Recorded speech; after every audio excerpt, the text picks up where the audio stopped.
Right. Shit.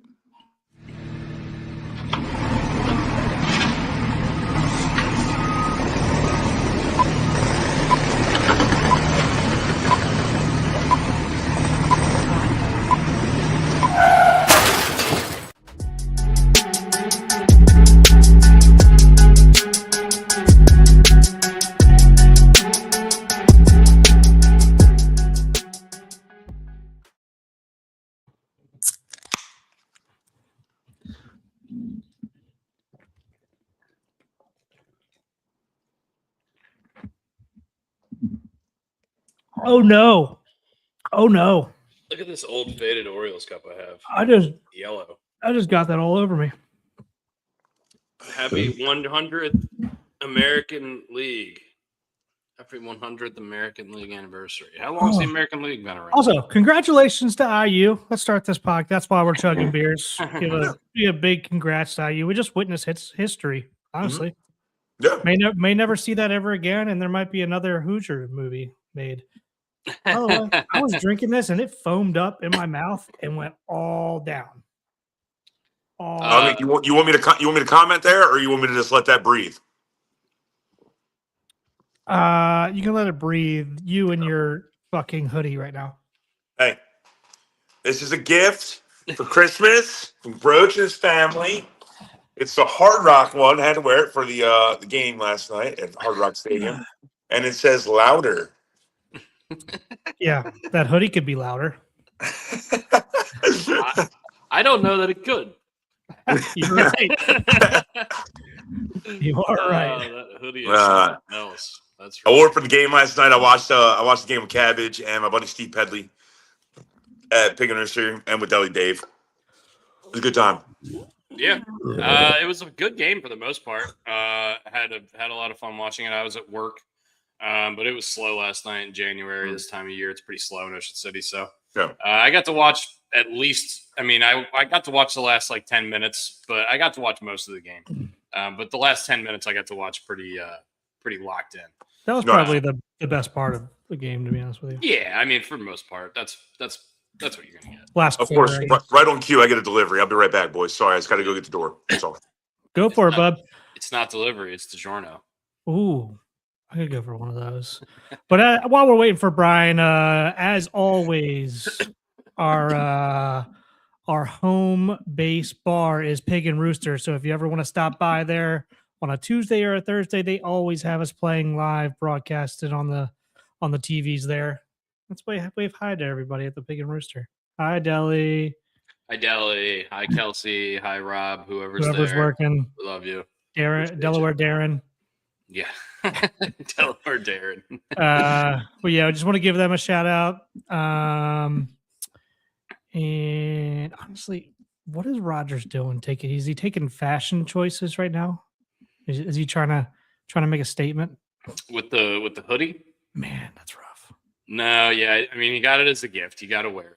The penny was a gift, Todd. But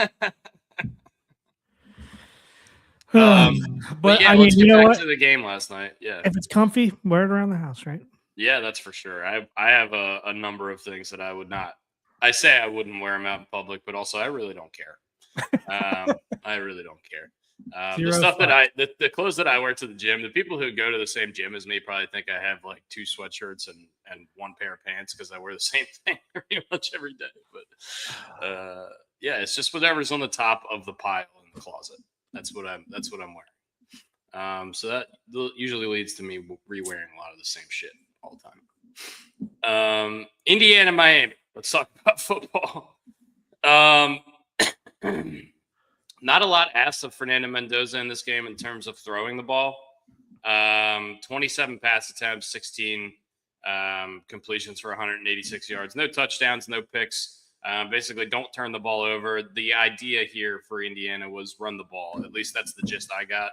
Run the ball as much as you can while you can, and it worked. They ended up winning the game 27-21, but not for the lack of effort out of Miami in that last quarter, putting up a really nice fight.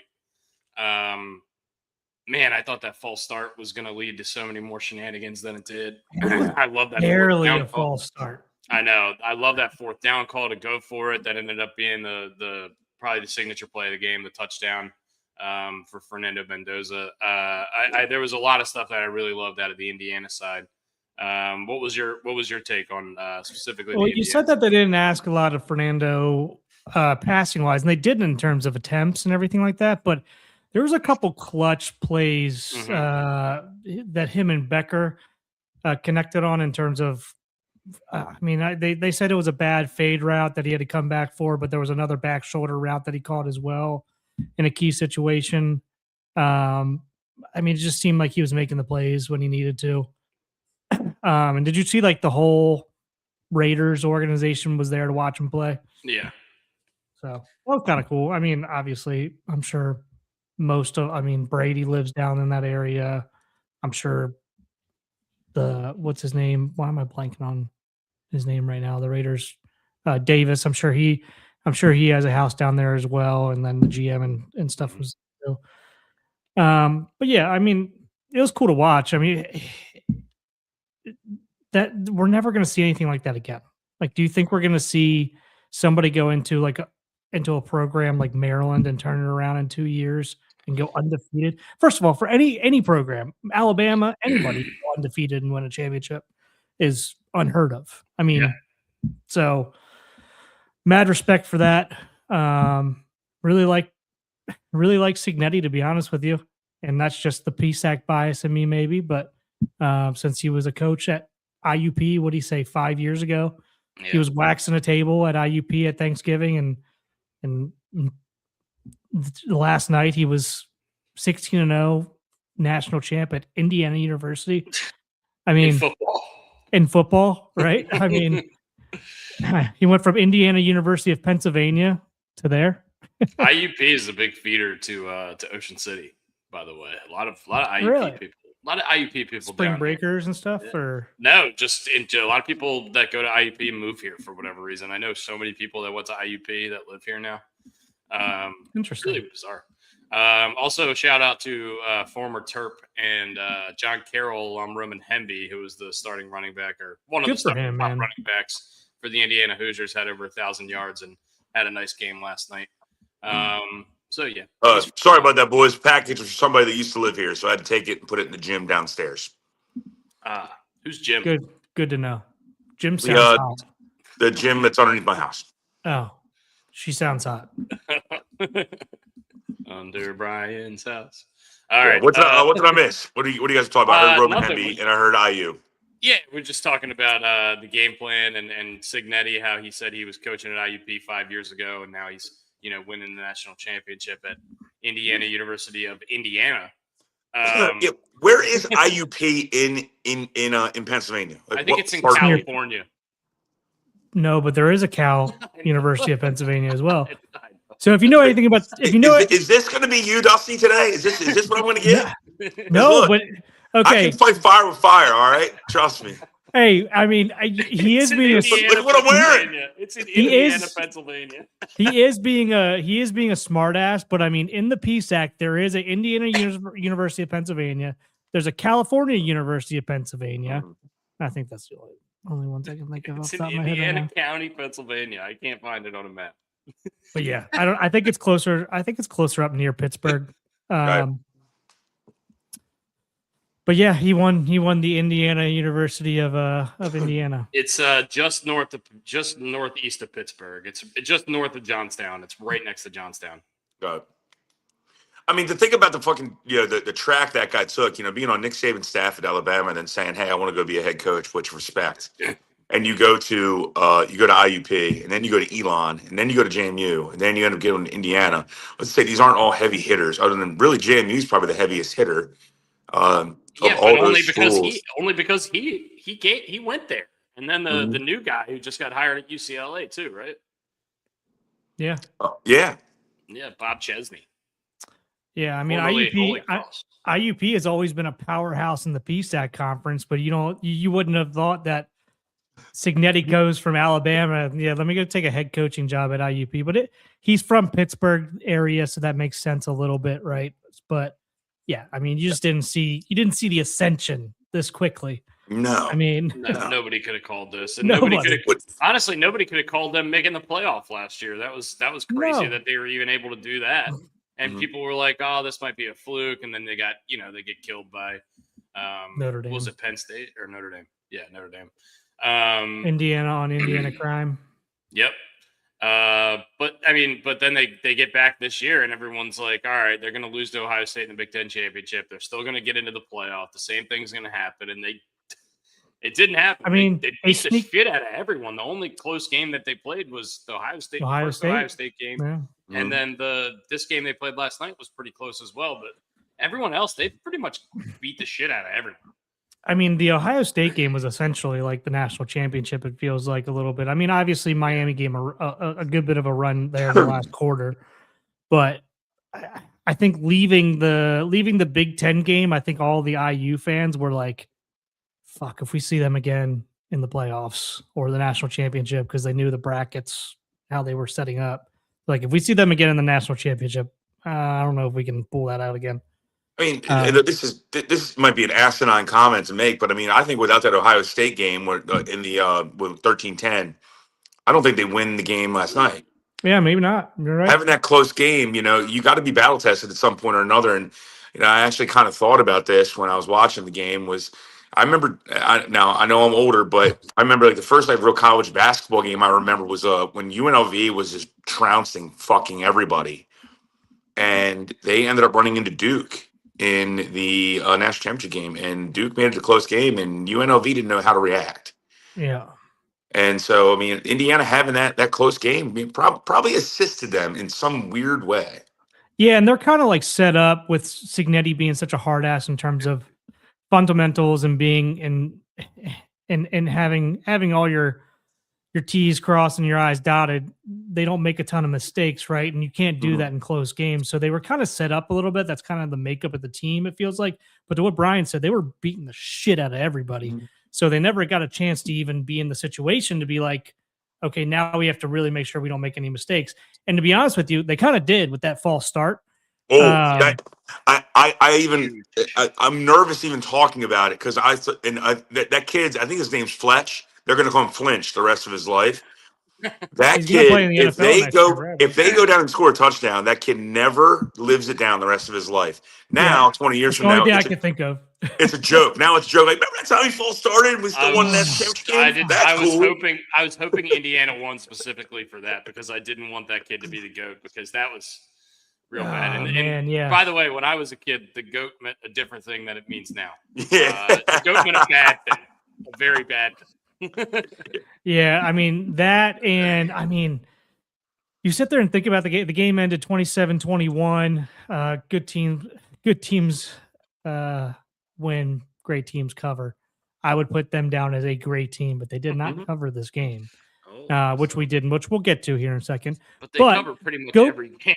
I know, but going back and like looking back on the game a little bit, that blocked punt where they have three personal protectors around the kicker, and the guy on the right, number 87, just lets him run by. Him go. Like, what the fuck was happening there? And guess how many people they rushed? 3. So it's not like they were outmatched.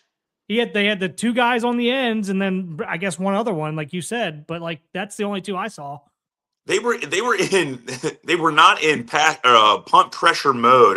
Nope. Making up a term, but they weren't pressuring the kicker at all. They rushed 3 freaking dudes, and they still got to him.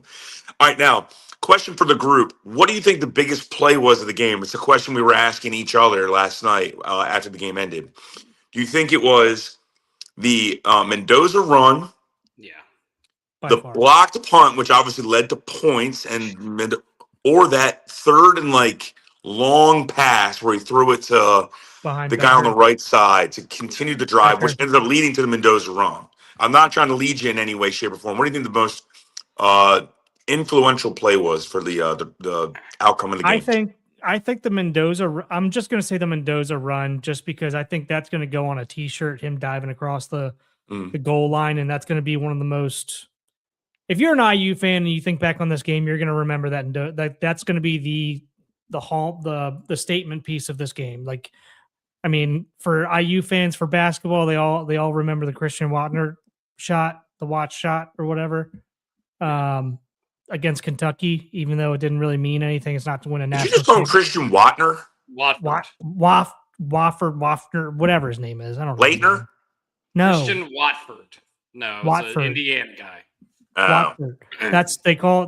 That's their big claim to fame because they beat Kentucky, and them in Kentucky basketball have a huge rivalry. Blah blah blah. Anyway, Okay. this should be that new thing for IU. It should be the Mendoza QB sneak up the middle, breaks fucking 4 tackles. There's not a holding call like Shane Falco on the fake field goal. Stop. Yeah. Stop. I'm just gonna leave it at that. But I do think, like, is that the key play to this game? I don't know, but that's the play you're gonna look back on and be like, that was fucking awesome. I agree. I mean, the most memorable play of the game is going to be, yes, what you just said, Brooksy. I really think it's that third down pass to continue the drive, because if Miami gets the ball back there at that point, they really have a chance to not only third or fourth down. It was third down and 10 or longer, and he throws it to his roommate. I'm blanking on the guy's name. Becker. For some reason, I want to say like Becker or something like that. Charlie Becker. Yeah. So that allowed what you're talking about to occur, and obviously the Mendoza play is absolutely ridiculously awesome. But if Miami gets that ball back, not only do they have the opportunity to go take the lead, but then they're going to get the ball back at least another 2 times, given the time left in the game. So it really that was the turning point for me. I remember that play being said, and I was like, "Damn, they just won the game, basically." Did you have sound in the bar at all? But for the first quarter, no, because Dell had trivia going. But then for the second one, we did. Yes. Did you hear the Charlie Becker story? No. It depends on when it was played, but probably not. He's the only wide receiver. He's one of the only holdovers. Maybe the only one. I forget what it is, but he's definitely the only wide receiver holdover from the previous era. The guy's first name Allen. His last name's Allen. The old coach. And basically, he entered the portal before Sig came in, and Sig went to him like, "Hey, we want you to come back, but you're gonna have to earn everything you get, right? Basically, like, we want you, but I'm not guaranteeing you like you're gonna start, right?" Yeah. So I honestly don't know what he did last year. This year he was non-existent for the first half of the year. And then as soon as he started making plays when what's his name went down, Cooper, I believe, he started getting some burn out there, and they were basically like, we couldn't take him off the field. He's actually the fastest guy on the team, white boy. He was their deep threat. Yeah. Hell yeah. Check us out, guys. There is one left. But yeah, but I just thought it was an awesome story. It's a story that you rarely are going to hear of, if not ever again, or with the NIL stuff and the transfer portal stuff, with guys like staying put with a new coach coming in. He made his headway on special teams, worked his way into the starting lineup because somebody got hurt, and then they couldn't take him off the field. Like, you're not going to hear that shit anymore. You don't hear that. No. Happen. So it's a refreshing story, to be honest with you. And obviously, the guy has 0 drop passes on the year, which is incredible. And second, he comes up with 2 huge catches in this game. Both back shoulder plays. One they think was probably just an underthrown fade that he had to come back and get. But regardless, he did it. He got the job done. And honestly, he needed to come up big because their main receiver, Surratt, I think I'm saying his last name correctly, did not have a good game. Yeah, I mean, I guess they just took him out of it. I don't know. Yeah. Surratt and Cooper. Cooper's the one who made that catch in the back of the end zone against Penn State. That ridiculous catch. Yeah, Surratt had that big drop that would have got him a first down, and he kind of knocked the ball up in the air a little bit too, which lucky he didn't get picked. Yeah.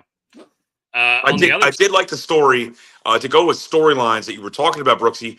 The storyline I watched pregame before I went over to meet the guys was how Fernando Mendoza's mother has multiple sclerosis. She has to sit down, and during the game, no matter what really occurs, her father will not celebrate by standing up. He stays seated the entire time. Thought that was obviously a tear-jerking story. Well, he did on that run play for sure. I think he did on that run play. He did on that run play, and I think he did when they scored that last touchdown or something. It's funny you bring that up because they tear-jerking story. I'm like crying on my couch over here watching, like listening to this story. It's amazing. And then like halfway through the game, you're right. He's standing up, like cheering. I'm like, if there's ever a time to do it, that's the time to do it. I asked, like, so I didn't see the story. Is she like pretty well blind as well? Because it seems like every single time something happened, they would he touches her. He touches her and talks to her, almost telling her what happens. I know this sounds weird to say, but he kind of touches her neck, kind of. I don't know if that's or shoulder area, like around here area. I don't know, but they didn't bring that up in the story. So okay, so I'm wondering if I just brought that up because I don't know if she's losing her vision because of it or what. I don't know. And I'm assuming that's her twin sister that sits next to her because that woman looked almost spot on identical. That I don't know. What'd you guys make of Miami going blank in the first half? Do you credit that more to Indiana's defense? Do you put some of that pressure on to Carson Beck, who probably looked a little better in the second half than he did in the first? I think it's more game plan I'll defer situation. to Brian here because he's the one. One of his big reasons why he took the bet that we'll get to was because of the offensive line and them being an average of 53 pounds heavier than every single person on the defensive line for IU. They thank you, Brooks. I appreciate that. They were having success, Dick. They were having success going outside. And when I say outside, just not directly up the middle. They were actually having success. Fletcher was having a lot of success going around to the left, not fully flanking, but going behind the left tackle. But when they would run directly up the middle, IU was stopping them. Those linebackers, even though they weighed the exact same amount as Fletcher, the running back, they were stuffing them. And so that I think this is more of a game plan issue. Going back to the original question, I think this is more of a game plan issue. Get the ball to Tony. I think the young receiver's name is Tony, or even throw Fletcher out in the flat and let them spread the field a little bit. But they try to play power football with their bigger offensive line. And I understand the reasoning, but when you see it's not working after, let's say, 6-7 plays, let's make a little bit of an adjustment. They didn't do that in the first quarter. It kind of seems like all of their offensive linemen were like, all right, we're down, and then we're coming up like this. And if obviously IU, the only thing that they could do was rely on their speed. And that's what they did. They were basically hand fighting them real quick and getting around them, which it seems like from what I've listened to this year, that's what they've done all year. They're not the biggest group in the world, but they just find ways into creases and get through and plug these holes. And I mean, it's genius, to be honest with you, with having it's almost like a bunch of not Gary, but a bunch of Dwight Freeney's on the offensive line. You know what I mean? It's just a bunch of those guys getting around everybody. Yeah. So it's interesting. I mean, because you would think it was almost like they would just come up like this and they weren't athletic enough to go with them. Hey, you know what? It was a fun little chess match of a game. And like we were all saying last night, and I know I lost the bet, and that's totally fine. I mean, we have no problem with those things. It was good to have a nice chess match and a good championship game because a lot of the championship games the last couple of years have been absolute trash.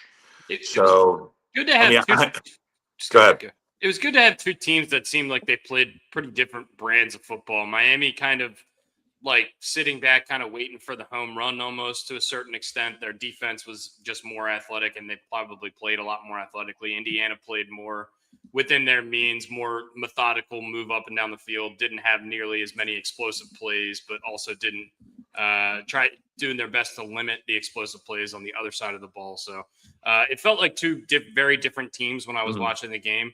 Yep. And it shows that way too. Fletcher had a 57-yard run. Tony had a 41-yard run, and he broke that touchdown as well. So a lot of explosives on their side. On the other side, speaking of explosives, can we running the ball? Speaking of explosives, can Laura take all caps off? Jesus Christ, what's going on here? No, she's excited. What's going on, Laura? She's promoting the show. We don't do it. So somebody has to do it. Look at all those lowercase. Look at all that lowercase there, Brian. We don't promote the show, so her name isn't even capitalized. Look, she's so low key. She doesn't even capitalize Laura. And to Joe's point here, did you guys see the party in the street, like in downtown Bloomington, basically? No. I mean, they set some stuff on. I don't know what they set on fire, but they set some stuff on fire. I mean, the entire it's their main street down there. Like Route 1 is Maryland, obviously. If we want to compare it to anything, theirs is Kirkwood. Their whole Kirkwood was just like all students. It looked awesome. Well, what do you benefit by setting shit on fire? I don't know, but I mean, it's fun. As long as as long as nothing gets damaged except for what you're setting on fire. If it's like a couch that nobody wanted, cool, go do it. But don't damage a bunch of people's cars. But regardless, I still remember after we beat Duke when I was in college, and I was I was not at Maryland, obviously, but I was at Maryland for the game. I mean, that whole thing afterwards was ridiculous. So. Fire is cool, but I mean, so people might not know this just out east, just because I didn't know this before moving out here. I use a big, they're as big as Penn State, right? Like it's that big of a university. Yeah. So like you guys know how Penn State parties. I would say that IU doesn't party as much as they do, but like when they, like you saw, I mean, you'll see it here all over social media here soon, probably. When they take to the streets, there's just so many fucking people that go there. So inevitably, it's going to be ridiculous. Also, you're just not going to these celebrations and parties are not going to be like they were inherently back in the day because there's smartphones everywhere. Kids have to be a lot more. You say that, but they set some shit on fire. So well, they didn't set any businesses on fire, right? Hopefully not. I mean, it's not going to be like the West Virginia days where they're burning down streets, basically. Well, it's not like Philly where they got to grease the light poles. Malachi Tony is going to be a top 15 pick in the NFL draft at some point in his life. I can tell you that for sure based on watching this one game. He's a 5'11" freshman receiver. I don't care. That guy's fucking far the most explosive player on the field. He reclassified. He should be going to prom. Remember when we said on the podcast a couple weeks ago he was 11 when Carson Beck made his college debut? 11 years old. That's wild. Also, I didn't know this. I was looking this up last night that obviously he's not going to do this, but Fernando Mendoza is a redshirt junior. So if he wanted to come back, he could. And the whole storyline, his brother is the backup, but his stock's never going to be higher, right? He's probably going to get taken, if not number one, in the top 5. It's little bro's time to shine. So I think we need to give it's him either the spotlight now. It's either him or it goes out and gets somebody in the portal. You never know. That's true. They certainly can. Not that Washington guy though. He's staying in Washington. Is he? Yeah, I mean, yeah, he has to. I think the lawyer basically told him he can't get out of that. That's gonna be awkward. That's gonna be an awkward year. Oh yeah. Yeah. Hey, I know you got offered $2 more million to go play for LSU, but kind of already committed here, bro.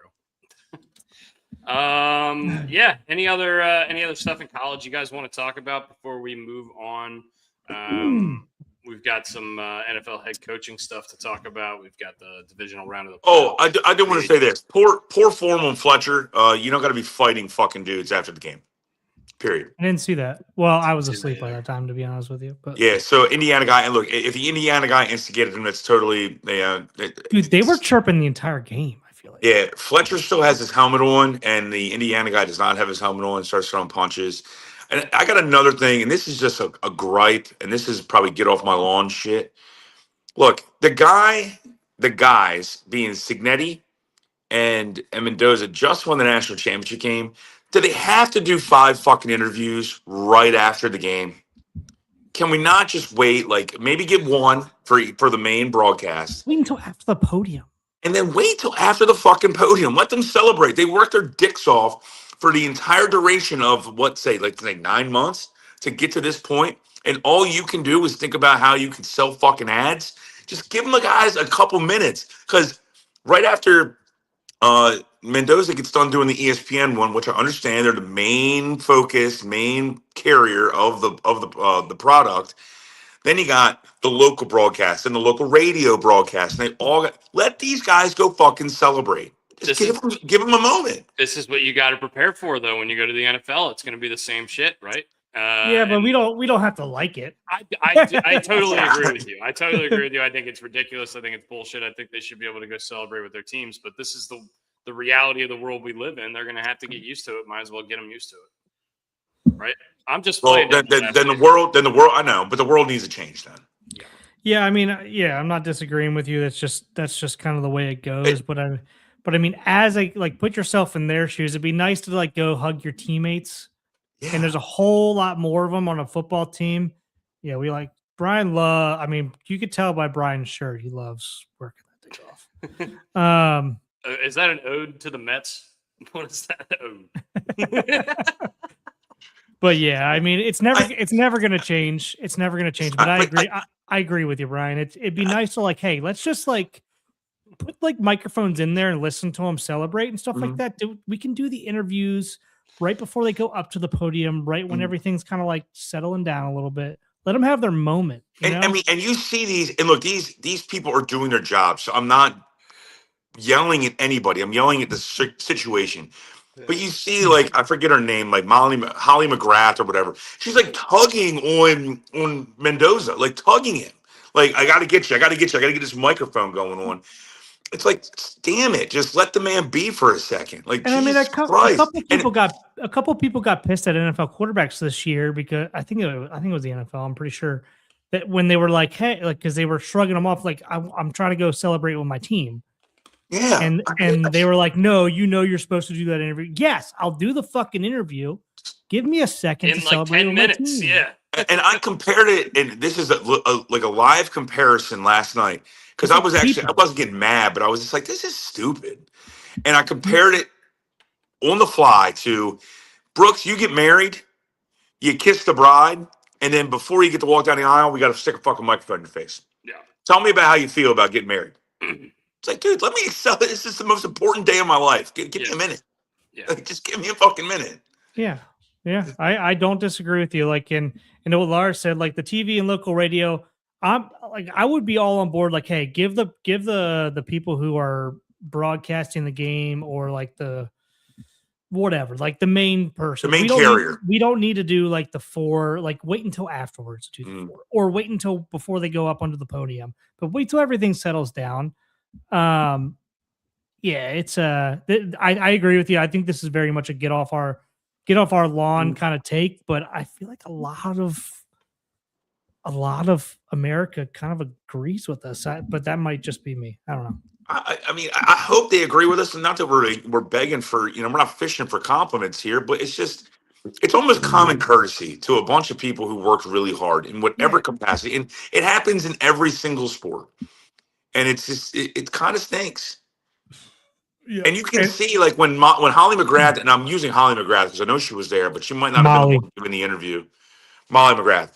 But you can see the other people waiting for the interviews directly behind Mendoza. So like they're literally like a line, just waiting. Just like, This is true.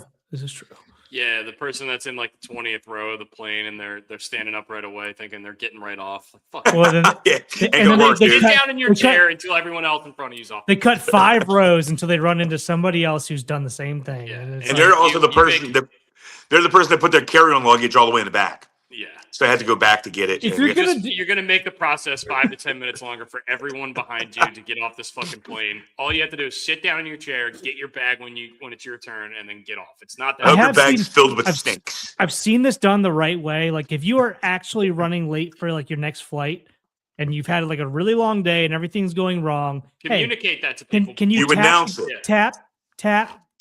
Hey guys, do you guys mind if I get up first? Like, let the people in front of you know and like have almost like a snake. Hey, there's somebody in the back who needs to rush to the next flight with their kid or something like that. Mm-hmm. Do you guys care if you just let them go real quick? Sure. I've seen that happen before and I respect that. No exaggeration, given how much I used to fly for my old job. I've seen it 100 times over. And it's it's very well received by people. Yes, and you understand it. You're like, yeah, fuck, we've been there. We understand it. But if you don't communicate that, you look like a dick. But then there's a ton of people, 95% of people probably do it. And Yeah, if you try to bulldoze people like Maurice Jones-Drew going through the freaking offensive line, it ain't going to work out well for you. And that guy was short too. You wouldn't be able to see him below a crowd of people. It's probably why it was so hard to tackle him through the line of scrimmage. It's so low to the ground.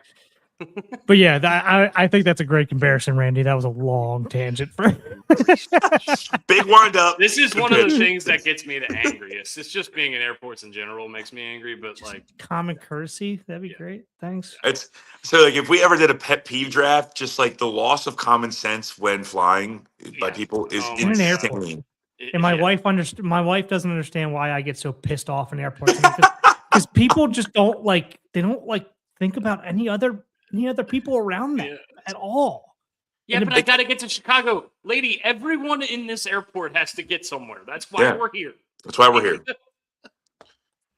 I don't understand it. People piss me off when it comes to travel. I'm a travel snob. I am an absolute 100% travel snob. Yeah, I feel like I've been that way since I was like probably 9. Because since I was that age, my parents and Dusty probably know this as well.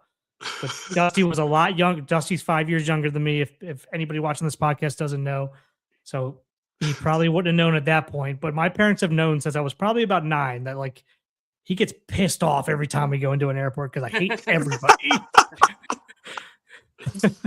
Between that and sitting next to, I mean, our season tickets for the Orioles game. It got to a point where like I didn't even like going anymore, listening to people around me. Why? Because people don't know baseball at all.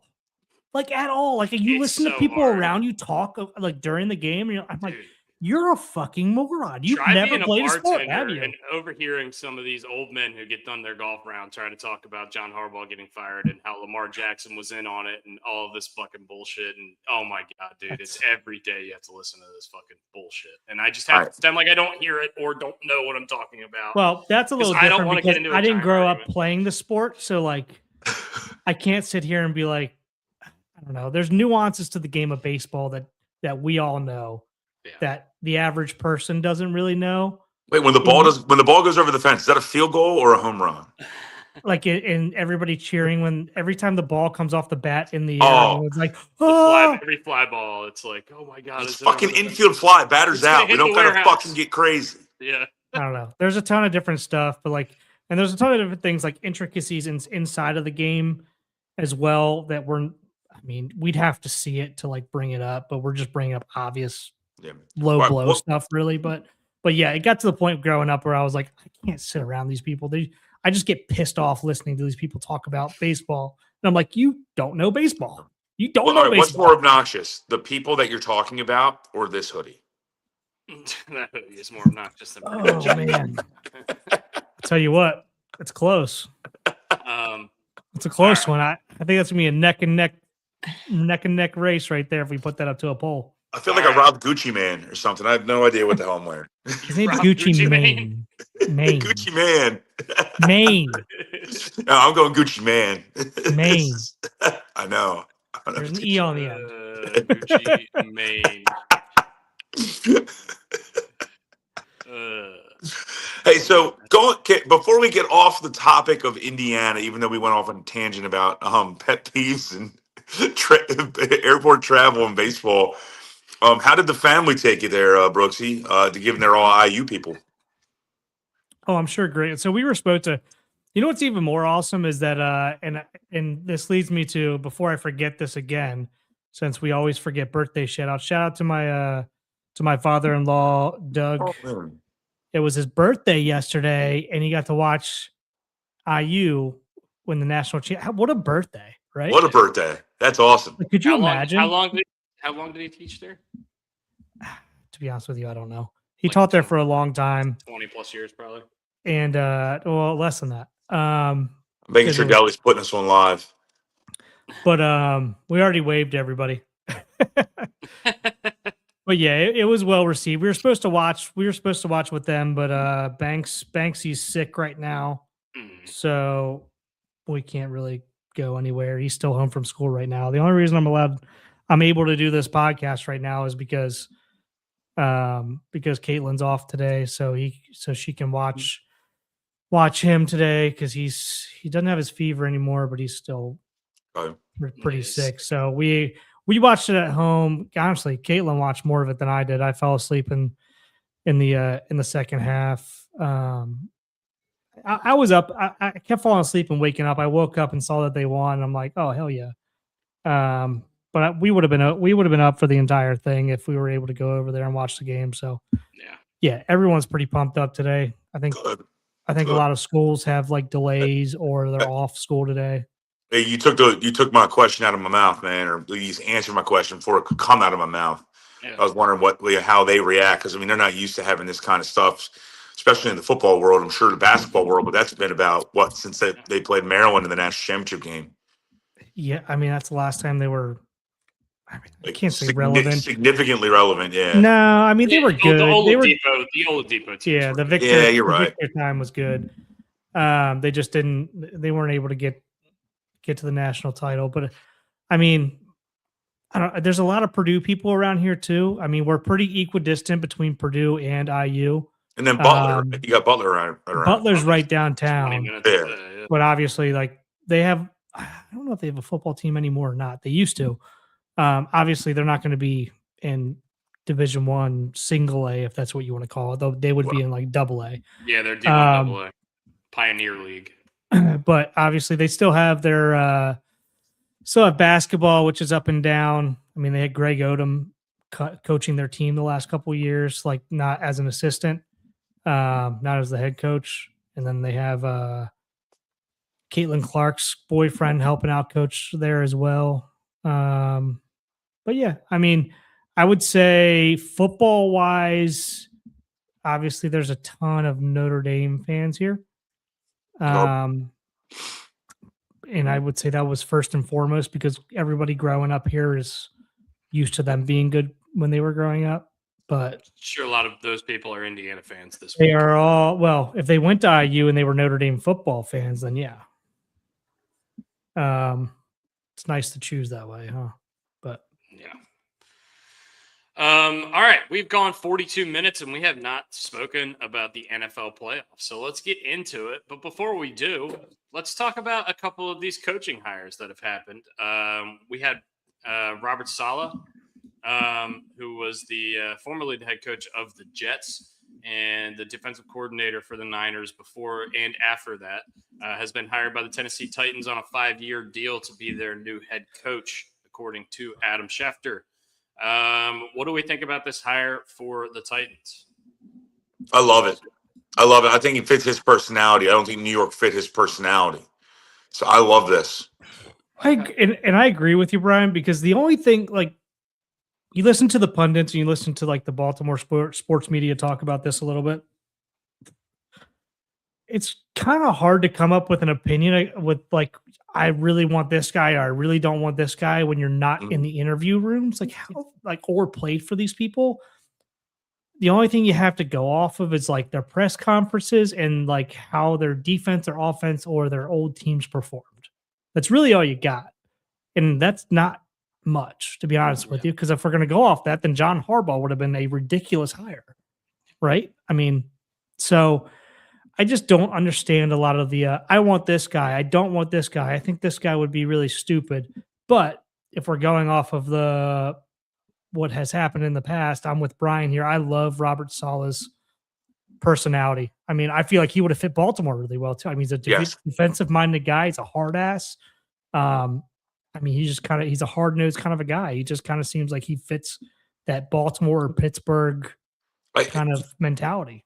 Once again, I don't know his coaching philosophy. I'm not going to even read into the New York Jets time because the Jets seem to find a way to turn gold into absolute dog poo with corn chunks.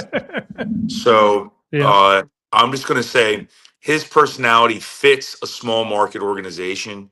And that's, I mean, just base his moxie, his his nose to the grindstone determination kind of feels like a Vrabel to me. Yeah, So, he was in our coaching our fight club thing that we were that's right. Who would you take in a fight, Vrabel, Dan Campbell, or Salah? D'Amico Ryans. Or D'Amico Ryans. Too, yeah. By the way, two good-looking bald men right there in that foursome. Holy smokes! I'm gonna give D'Amico Ryans a lot of shit when we talk about that game. All right. Before I do that, I'm gonna go the other way on this hire. Number one, Brian, Really? you said it. He's like a Vrabel. You love the mentality. You love the defensive nature. You love the personality. Well, guess who was just there a couple of years ago and you fired, and now is in the AFC Championship with the team who won 4 games last year. I agree with you. If you wanted Mike Vrabel, why'd you fire him in the fucking first place? Okay, you know. You've seen his record for the Jets. He was the coach of the Jets for 3.5 years. He lost 10 games, 13 games, 10 games, and then he got fucking fired after losing 3 games at the beginning of the next season. This guy hasn't won shit anywhere. I know the Jets situation wasn't great. He also just got absolutely embarrassed on fucking Sunday night or Saturday night whenever they played Seattle. Got absolutely rolled over. I don't get it at all. I think if the Titans organization is going to continue to flounder because they keep doing the stupidest fucking shit ever. I don't disagree. I don't disagree with most of what you just said, but I think you're putting a lot of negativity on Saleh that I don't think is 20 and deserved. 36 as a head coach, and he goes and plays defensive coordinator, gets blown out, and gives up 41 points in the divisional round with a shell of a defense, and then gets another job the next year with a shell of a defense who he somehow got to perform the entire year. I know. I'm just saying I don't understand what the Titans are doing. They had Vrabel in the building 3 years ago. I agree, and I agree with you. I agree with you 100%. I'm letting you vent. I'm letting you breathe. It's so stupid. To be honest with you, the Titans deserve all of this for firing Vrabel because that was the worst fucking fire of all time. Hey, if I'm the Tennessee Titans, I'm going to ask the owner, hey, remember when he had a really good coach? Oh, yeah, you fired him. Hey, remember when he had a really good wide receiver? Oh, yeah, you traded him. Oh, hey, remember when he had a really good running back? Oh, yeah, you let him walk in free agency. I mean, no big deal there. I mean, yeah, Jeff Fisher would go 8-8 every year, and they'd bring his ass back. But then Vrabel has one bad year, and they fire him. It's ridiculous. It's because he had a great mustache. All right, don't fuck with mustache men. Dude, I mean, the AJ Brown trade was the undoing of this entire organization. Oh, that's when him and that press conference should be studied for how to disagree with the GM without saying you disagree with the GM. How about the video of him in the war room, in the draft room, and just like this was the war room. This was the war room. What the fuck are we gonna do now? This was the war room. The Titans have traded AJ Brown for blah blah blah. Trey Burke. Yeah. First round pick they took trade and just walked out. He walked out of the room. He got up and walked out of the room. He said, my quarterback is Ryan Tannehill, right? I need this guy. The best thing that happened to Mike Vrabel is COVID happened, which sounds so asinine because he didn't have to be in a war room. He got to actually do the draft from his fucking house where he had his kid. This is how he felt about the GM. He had his son sit on a toilet with the door open in the background so that people could see his legs and his pants down. That's how he felt about the GM. God, dude, that COVID draft was so weird. Remember, everyone thought Roger Goodell threw his back out at the very beginning of it, and he just had to sit down in a chair. And it's like, he had back surgery. He had back surgery like right after that, I think. Yeah. Oh, and I'm going to deviate, and we have to come back.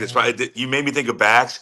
Hanging out with Cabbage last night, you got to see this guy walk right now. He threw out his back, moving a couch. He looks like Old Man River without a cane. It's unbelievable to watch him walk.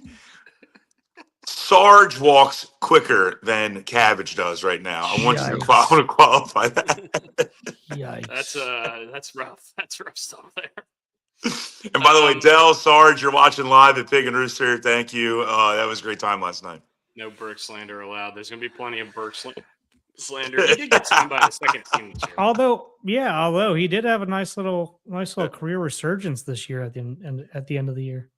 Other coaches, other yeah. coaches, yeah. Stefanski gets hired by Atlanta. I think that immediately makes Bijan Robinson the #1 fantasy pick, unless you're going to be in one of the top ones. That's that running game is going to be stellar. If you remember what Stefanski was able to do when Nick Chubb was healthy, when they had some semblance of an offense there, I think they're going to be pretty well suited there in Atlanta for that. The problem is, I don't know who's going to be playing quarterback. Is it going to be old man Kirk? Is Michael Penix going to be recovered in time to play by the beginning of next season? Probably not, based on timetables that we've seen in the past. And even if he is, do we want him to? Because he wasn't very good this year. So they got questions to answer there in Atlanta, but I do like the coaching hire. I think Stefanski's a good guy, a good coach. And honestly, this is the guy I wanted the Ravens to hire. So I was sad about this one. Do you guys have any thoughts on Stefanski in general? No, I mean, what are your thoughts on? I mean, Salah's gone, Stefanski's off the board. Those are really the only two. Besides, I mean, we saw Halfley, but that's not a guy that we interviewed. And Stefanski's a guy that we interviewed twice, or we requested a second interview, one or the other. I can't remember. Do you feel like we're missing guys right now, or do you feel like we just keep going through, plugging away and doing our due diligence on everybody? Because I mean, we're basically doing our due diligence on every coach in the fucking league right now. I think the latter. I mean, and I saw this on Schefter's thing, Schefter's Twitter earlier. I think they're handling this head coaching prospect or this head coaching process like the draft process. I think they're just going to do a lot of studying, a lot of talking to people, and I think they're really going to try to nail the guy. And if a couple of the guys slip through the cracks in the meantime, if they don't really love him, I think that's okay. I think if they really wanted Stefanski, they probably could have had him. And I think before he took the Atlanta job, I'm sure he reached out, and Baltimore said, if I had to guess, probably said something to the effect of, "Hey, look, we're going to go through our whole process. We're not going to jump the gun on anything." And I don't disagree if that's the way that they're going to. Boys, this is called service. I didn't even ask for this. This just walked into my house. Chicken Rooster in the house. Hell yeah! That's a great looking hat. Look at that. Look at Man, dude. Thank you. You just get badges. You get badges delivered. And Nasty Nate's wearing a hat. Look at this. He's got his Gary Williams hat on. That's what I said. I'd say that's a good looking hat right there. Brian, you should do a jersey swap. Hell yeah. Hell yeah, dude. Do a jersey swap. Jersey. That's great. Thanks, Nate. I'm with you, Dusty. Like I think that if we absolutely wanted one of those two guys, we would have made it a point to say that we did, and vice versa. I think that those guys would be like, I mean, we're the best landing spot, right? By far, I think. Yeah. I mean, you could sit there and say the Bills, you could sit there and say like the Giants right now, but you have a team that's ready to go right now, as it sits, right? So if those guys had any inkling like they were in the running for this job, I feel like they would have held out a little longer, right? I mean, why wouldn't you? Yeah. Well, I mean, you know me, Dan Patrick, I watched all the time. He's consistently been saying whatever job John Harbaugh did not take between the Falcons and the Giants, Stefanski was going to take the other one. And he wasn't wrong. And he said that before it took place. So that's fair. So I looked, like Dusty said, and before, obviously Nate came in with the drink, which is still pretty awesome right now. Still kind of smiling.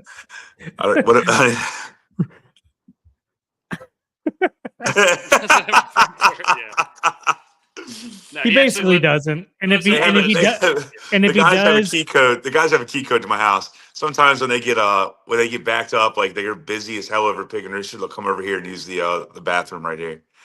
So they have key. Specific people have key codes to my house. But anyway, that being said, I really think the Ravens are going to take their time. What Dusty was saying, they're going to roll this out, and it would not surprise me for the second to last, or third to last to really pick a coach. The last is most likely going to be the Bills because they're late to the game, because they had to go through the process with McDermott, and they missed that window of being able to interview coaches who might still be coaching. So like the Chris Schules of the world, stuff like that. So, I mean, everybody's going to go through that process right now in terms of like, you can't interview any of those guys. Well, there was a After this- window, there was a playoff window where for Correct. 1 week where you could do like Zoom interviews and stuff, and they weren't able to do that. Well, correct. Yeah. But now they can't. Well, no, they still can, right? They can't. No, they do can't. it No, there's no contact with coaches until that are after the still Super Bowl playing. now. So after their team is out of the playoffs. Okay. Yeah. Because and honestly, we've interviewed 3 or 4 of those guys that are still in the playoffs. So, Yeah. So yeah, I mean, if we absolutely loved one of those guys, then yeah, we're not. I mean, you're going to sit here and wait for a couple more weeks. Yeah, so maybe we like. I'm just going to throw a name out there, and I'm not saying I'm not doing any hypotheticals. Let's say we like a Chris Shula. We're not going to announce that we're hiring him until after he's done with the Rams. But you're going to know because we're not going to hire anybody. We're not hire anybody. It's going to be one of those. It's going to be Shula, Webb, or Steelman, or Weaver. Well, Weaver's not in the playoffs anymore. Yeah, but I mean, he's coming in for a second in-person interview. Correct. So, fair. Yeah. But I mean, if we sit here and keep waiting this out, we're going to know like, hey, we love one of these guys. Yeah. From that. And if you're a Raven fan watching this and you like this kind of information, you're more interested in finding out more about this coaching process, follow Jeff Zrebeck on Twitter. I don't know if that's really how you good. Pronounce it. Yeah. He's the best about this kind of stuff. He's like the Rock Kabako, I guess, of the Ravens. He just tweeted an hour ago. The Ravens have done 16 interviews in the first round of search. So that means 16 coaches got first interviews. 2 of them have been hired elsewhere: Stefanski and Saleh. 5 of them, Vance Joseph, Webb, Kubiak, Shieldhouse, and Shula, are still in the playoffs. Could not do in-person interviews until next week. And then the other 3 notables are the 3 guys who we've now confirmed requested second interviews with, which is Anthony Weaver, Jesse Minter, and Joe Brady. So those are the 3 guys we have requested second interviews with. Apparently, DaCosta and Bisciotti said that there will likely be 4 or 5 second interviews. So we're going to get a couple more of those names, and I would assume that's going to narrow down the coaching pool a little bit more, and we'll see based on that. God, just don't hire McCarthy. Yeah, that's not going to happen. I can't believe the Steelers are even bringing him in, but I guess it makes sense. I don't know. If you're a team and you hire Mike McCarthy at this point, I don't know. Hey, Primanti's brothers will be really happy. Yeah. Like I said, he's a Pittsburgh guy. That's probably where I'm sure he wants to go there. Yeah. I was, and to stick on the same topic here, I was pretty surprised at the demand of, and I mispronounced the guy's name, Jeff Hafley. I was surprised at the demand for him. Now, I understand why he went to the Dolphins, because he was with the Packers, and then the Packers hired an assistant GM to become their GM. So he wanted to bring in a guy he knew well. That makes sense. I was just kind of surprised at the demand because the guy's only been a head coach at Boston College and did not have an impressive resume. He was like 22 and like 30 or something. Basically, he had a losing record. Again, I don't know. I'm not sure.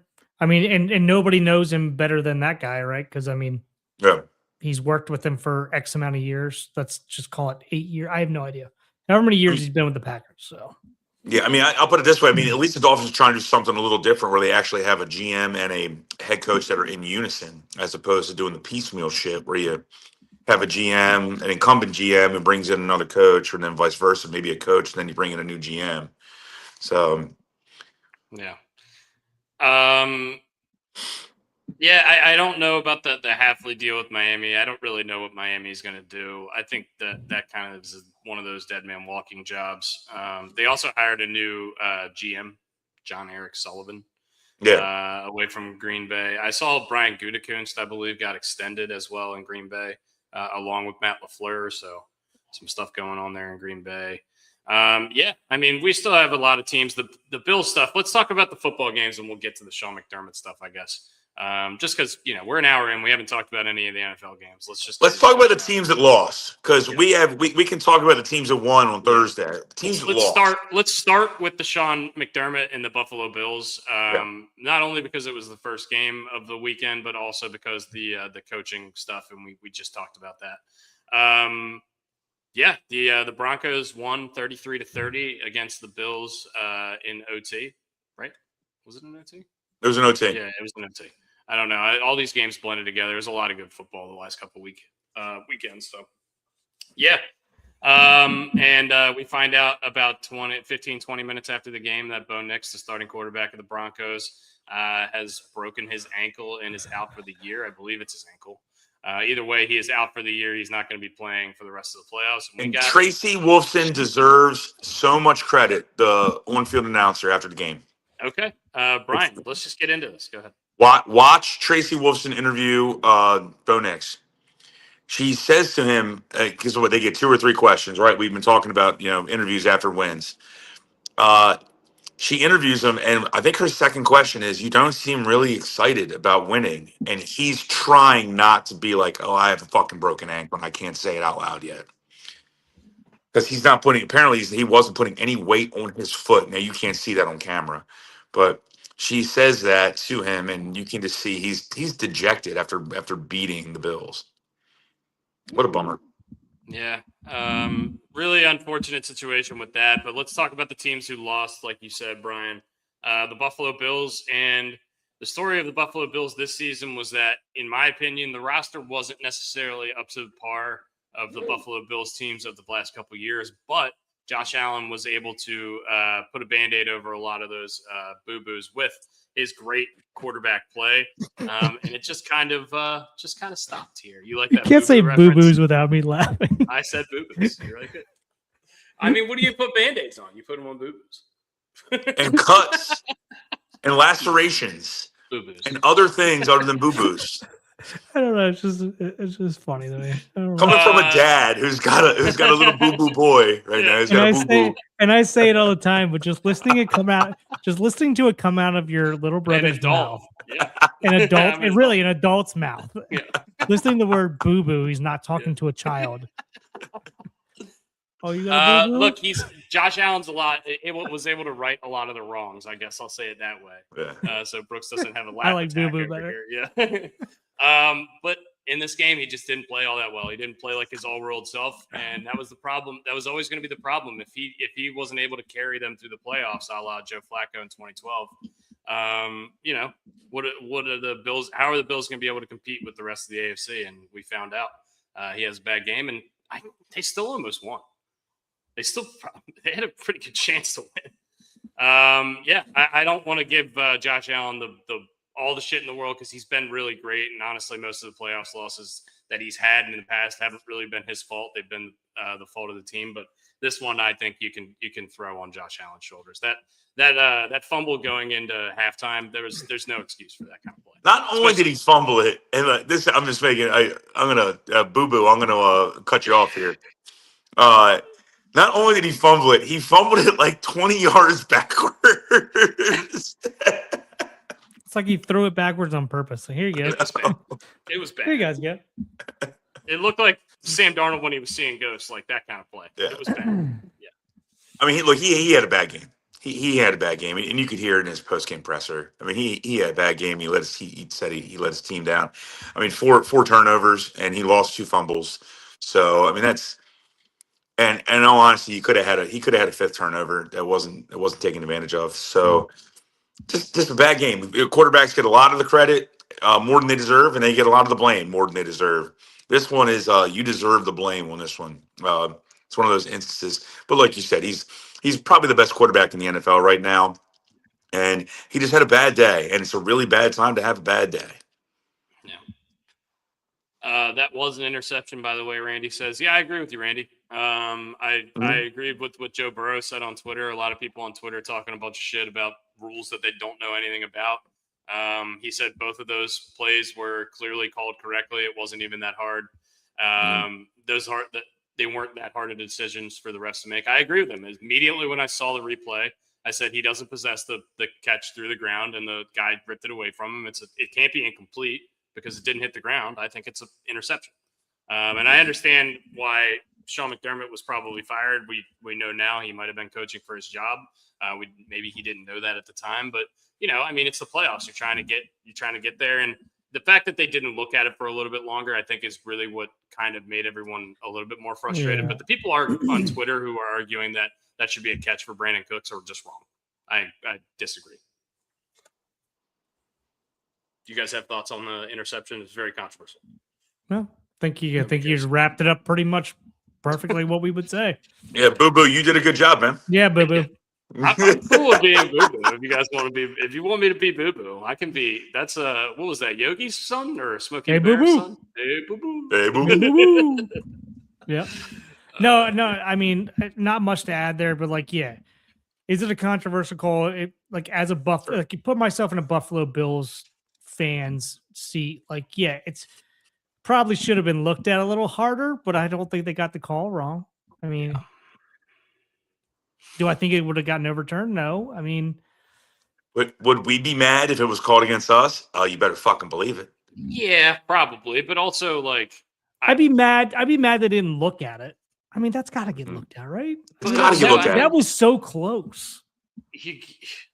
Allen gets the ball and he has a chance, and they just don't get it done. And you know I what? don't know. The one turnover isn't making the difference. He turned the ball over fucking 5 times. How many times? Four, maybe a fifth. Oh, well, they turned it over 5 times in general because Yeah. Cook got crushed in the hole and fumbled the ball. Yeah. So yeah, I mean, that's not the one that's going to do it. That's going to be the most controversial, obviously. So same thing is like we talk about it. Like it's same thing as Mark Andrews last year.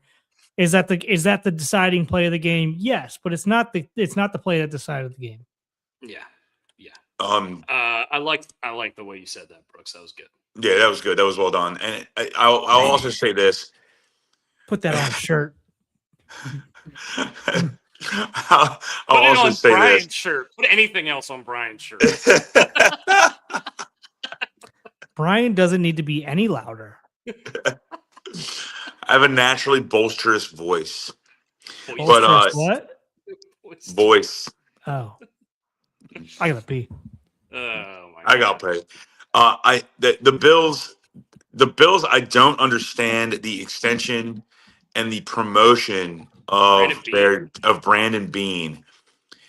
And I was surprised by this as well.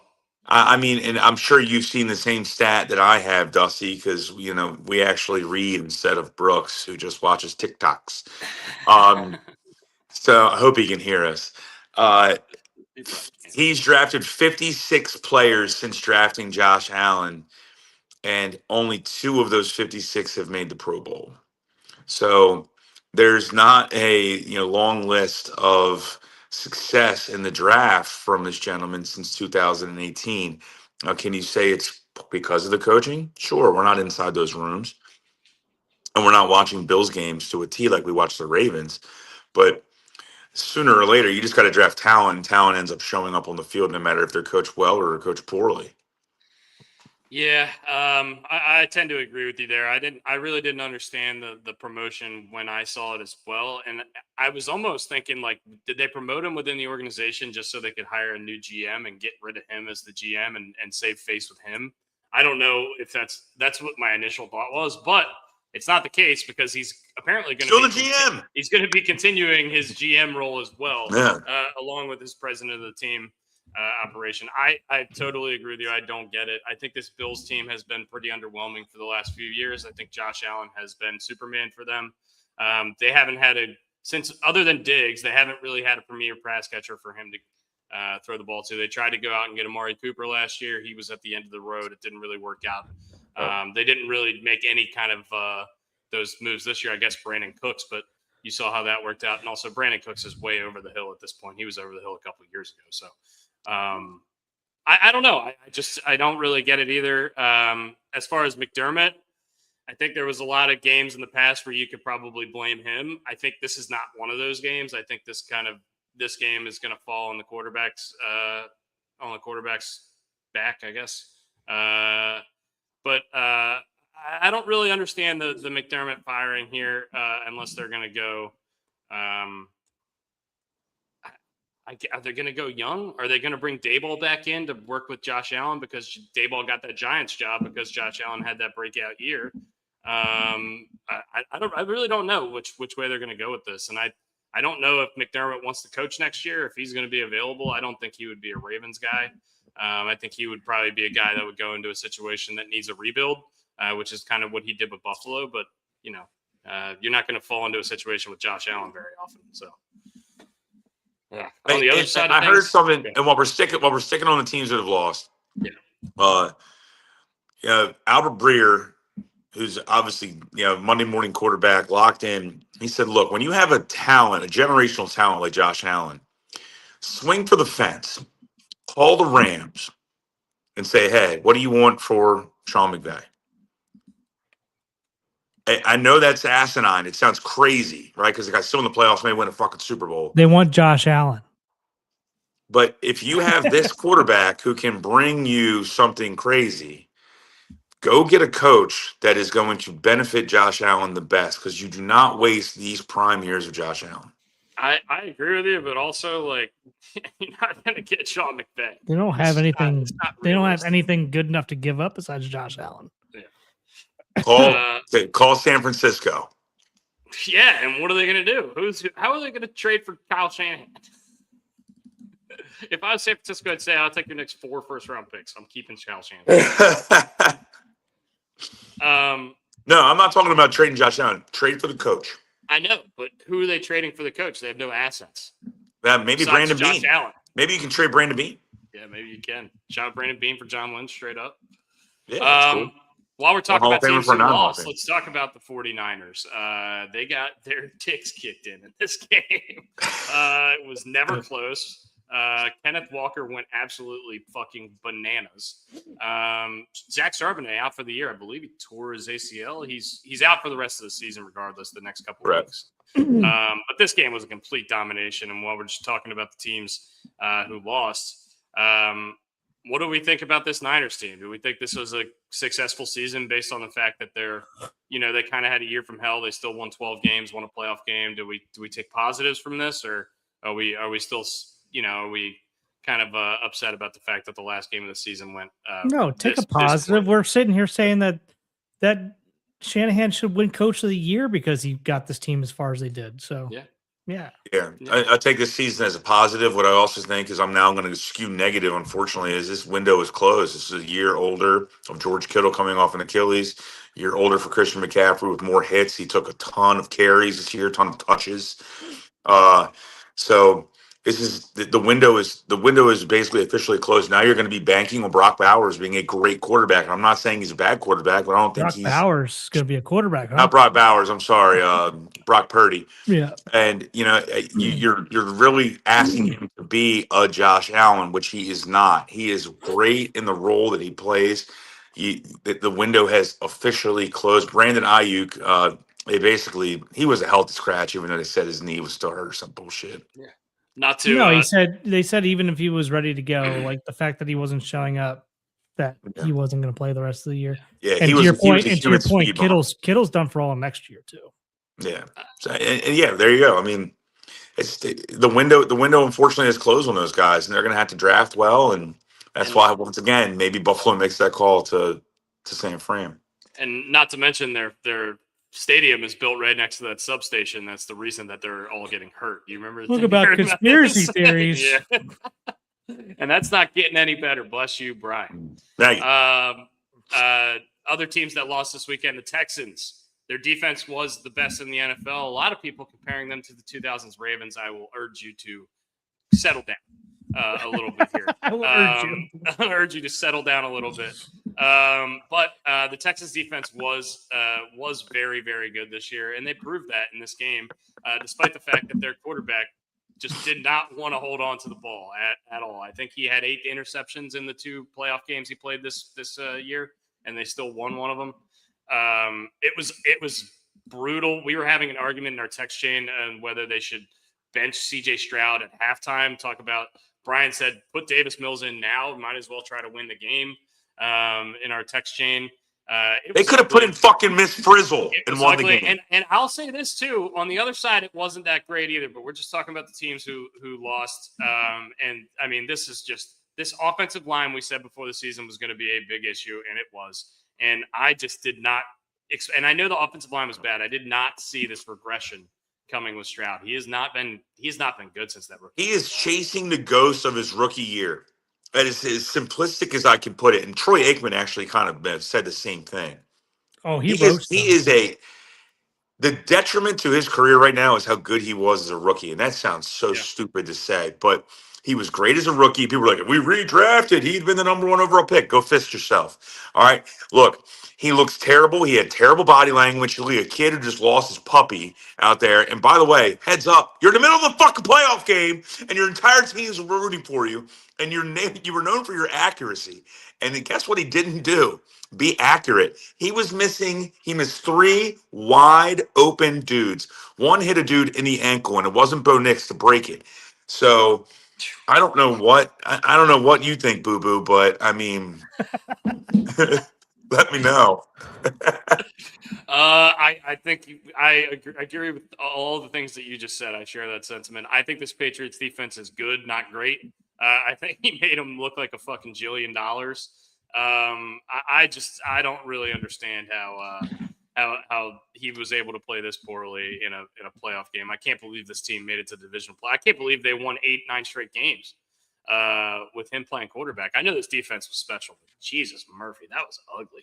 He cost himself millions and millions of dollars. He's actually up for a contract this year. They're going to make him play out this 5th year. And even even if he plays well in this 5th year, he's going to get franchised, and they're going to make him prove it a 2nd year in a row. Yeah. Ugly. Brooks, you have any other sentiment you want to say? Any no, I really thought there was going to be a good comeback year this year for CJ Stroud, even though his offensive line we knew was going to be doo-doo. And doo-doo and boo-boo. I like this. Doo-doo, boo-boo. And Tank Dell was going to be out, and I think Nico was out for a little while to begin the year as well. Nico missed this game. He missed some weeks intermittently throughout the season. Yeah, I feel like he missed a part of the first part of the year just because of the injury last year. I could be wrong about that, but Nico's one of those guys who, if you draft him in fantasy, just get ready for that Q next to his name the whole season. Yeah, but I mean, I thought, Christ, man, that was one of the worst playoff performances I've seen in a long time. That was bad. Hey, what's my line? He made vanilla ice cream look exotic. He was terrible. It was bad. I love that we went into this show saying we don't have much to talk about. We're an hour and 15 minutes in. We still got a lot of stuff we still have a lot of shit. Not even halfway through this NFL shit. Let's move on to right now. Let's move on to the fighting Caleb Williamses, the Bears, who once again, great season to them. I said this was my favorite game coming into the week specifically because no matter what, the Bears were involved in the stupidest, craziest game ever. And guess what? It happened again. Caleb Williams on a 4th and goal or 4th and 20? He runs 25 yards backwards. Heaves one into the back of the 4th and game. Hey, how about that? It was 4th and game. 4th and game. Heaves one off his back foot into the corner of the end zone. He ran to bomb. And of course, for whatever reason, the corner was just nowhere to be found. What was he doing? Cole Kmet was sitting in the back of the end zone basically by himself, and the guy was up by the front pylon. I don't know. All I could think of was when Jacoby Jones caught that ball against the Broncos. I'm like, that dude must be reincarnated and play for the Rams now. I don't know what the hell that guy was thinking, but that is the reason I am not 10-0. By the way, the Rams did not cover; they were -3.5. Randy is a Bears fan. I like where the team is at. I think they're ahead of schedule. I totally agree with you. I thought Caleb was kind of a disaster. If he's a Bears fan. Oh, if I'm a Bears fan. He's a Raiders fan. Oh, yeah. God. If I'm a Bears fan. Yeah, I think I agree with you, too. I think nothing but positives out of this Bears season if I'm a Bears fan. I think the quarterback is there. He does make some stupid, boneheaded mistakes, but I think he's proven he can make pretty much any throw you need him to in any situation. And then I think the defense needs one more year to get right, and Ben Johnson one more year to get his message in there, get more guys in there. But if I'm a Bears fan, I think they're going to be the favorites to win that division next year. Without a doubt. I don't understand why Ben Johnson always looks like he just ate a turd. His face is always so bizarre. But that being said, I want Caleb Williams not in the first 3 quarters. I want Caleb Williams in the 4th quarter. That dude wants the ball, and that dude makes plays. And we talked about it the week prior. That pass he made against the Packers was insane. In between three dudes, that pass he just made this past weekend was incredible. Probably one of the better passes, and I don't say ever that often, I've ever seen. It's nuts. He's fading away, going backwards with dudes in his face who are paid to kick his ass. And he throws it and hits the guy. Now, once again, we don't know what the corner's doing, but just to have the wherewithal to throw it to the back corner of the end zone and hit Cole Kmet for, I think, his only target of the game. So that's a great play. The Rams scared the living shit out of me, but I want them to win the Super Bowl. Yeah, I guess let's talk about the winners of. Unless Brooks, you have any sentiment on the Bears? Do you agree with us? Do you think they should take positives from the season / game? Yeah, I mean, they shouldn't have been where they are. They should be absolutely ecstatic for beating Green Bay twice, getting to the playoffs, winning a game in the playoffs. Like, fuck, nobody. If you're a Chicago Bears fan and you told them that before the season, you'd be ecstatic. Yeah, especially, I mean, look, they scored 25 in the fourth quarter to even get into the situation where they're able to play this game. I think they've shown some chutzpah. I think Caleb showed enough this year to me to take him seriously moving forward. So, let's talk about the other side, and we might as well just go right back up the line in the order we were talking about the games before. What am I talking? The Rams. In this snowy weather, did you guys think the weather played a lot of a factor in this game? By the way, or do you think it was just a little bit? No. I thought it would have played more of a factor, to be honest with you. Yeah. It wasn't. I guess it's certainly in that New England Houston game, the weather seemed to do all kinds of crazy shit because there was turnovers galore in that game. But yeah, this game, I mean, Stafford still threw for 258. He still threw the ball 42 times. They were running the ball pretty well, though. Kyron had 87 yards and 2 touchdowns. Neither of the teams, both of these teams seemed really explosive offensively throughout the season, and they didn't really seem that way in this game. Maybe the weather was part of that. Or maybe that's just playoff football too.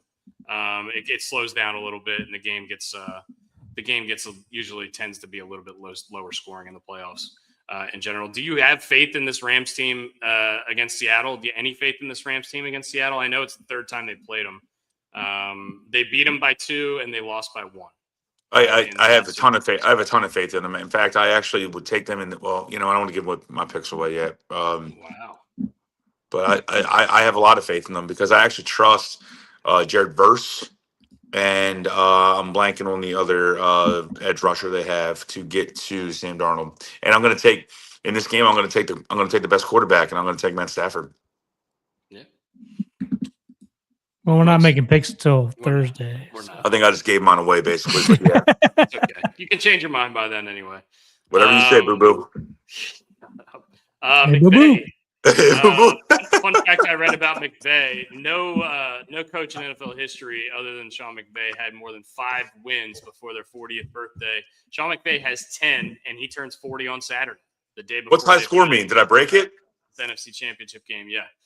He's clearly head and shoulders above all the other young coaches in the league. I think John Madden and Mike Tomlin were the only other 2 guys that had 5.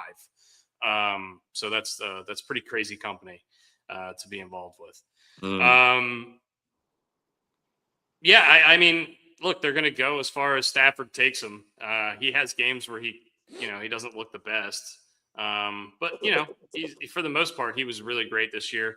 But that Seattle team is tough. And let's just talk about the Seattle team on the other side. 41-6, dominant win over the Niners. This game was over before it started. Rashid Shaheed returned the opening kickoff for a touchdown, and then that's the ultimate.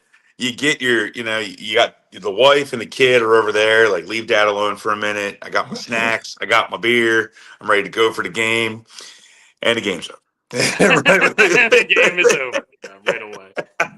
This was a complete and utter domination of this game. The Niners had no chance. Like we've talked about their defense and all their injuries, and not just on defense. They had injuries on the offensive side too. People were playing hurt. They had guys out, and they were doing their best to try to stay in it. But 17-0 in the first quarter, right off the bat. I mean, you kind of knew where this was going. And Seattle's done this multiple times throughout this year where they've gotten off to these huge leads and just kind of coasted the rest of the game. And they're able to put games away too, which is what I like about the Seattle team. It seems like when they get these leads, they don't blow them. a la some other of our maybe our favorite team. Were you more impressed by the Seahawks? More, was it just kind of the Niners are depleted? What was your thought on this game? Yes. Both. I mean, a little bit of both. I thought there'd be a little bit more fight out of. I think once Kittle got hurt, they knew where this was headed. Yeah, both to go along with Brooks, but a lot more sided toward they were depleted and they had just come to the end of the road. They had. I mean, once again, I think we said it a couple times. They were putting together with spit and duct tape, and it was amazing to see what they did. And finally, it all came apart. And they fought valiantly. I mean, they fought valiantly to that point. And I think seeing Kittle go down in the first quarter? It was at least the first half. No, he went down last week. Last week, I know the first quarter of last week or the first half. Yeah, last week. I think once that happened, it was just like, fuck, another one. Another one. Yeah. You know what I mean? It's just like, all right, that's it. It's like even if you win that game, where else do you go at that point? It's just like it becomes too much at some point. If you're an Eagle fan, how pissed are you that you lost to the San Francisco team? Not that. I mean, because I don't know, man. Seattle kicked the shit out of the San Francisco team. I don't know. Again, but I honestly think that after that Kittle injury, I think it was just like, all right, fuck. That's just about it. And the fire just kind of came out of the sails a little bit. Yeah. Did you just say fire came out of the sails? Yeah, it's something out of right field or something like that. Wind out of the sail. You know what? I'm just gonna leave it. Because if there were fire in the sails, there wouldn't be any sails. They'd be on fire. Kenneth Walker was. You ever seen a hot air balloon, Brian? Kenneth Walker was the player of the game for Seattle. He had 19 carries for 116 yards and 3 touchdowns. Zach Charbonnet, we mentioned, I believe, out for the year. I think he tore his ACL. He may not have, but he's out for next year. This year, regardless. He tore his ACL. It's official. He tore his ACL. They announced it on Seattle radio. Yeah. Patriots. Actually, let's talk about the Broncos first because Bo Nix. Really unfortunate for the Broncos.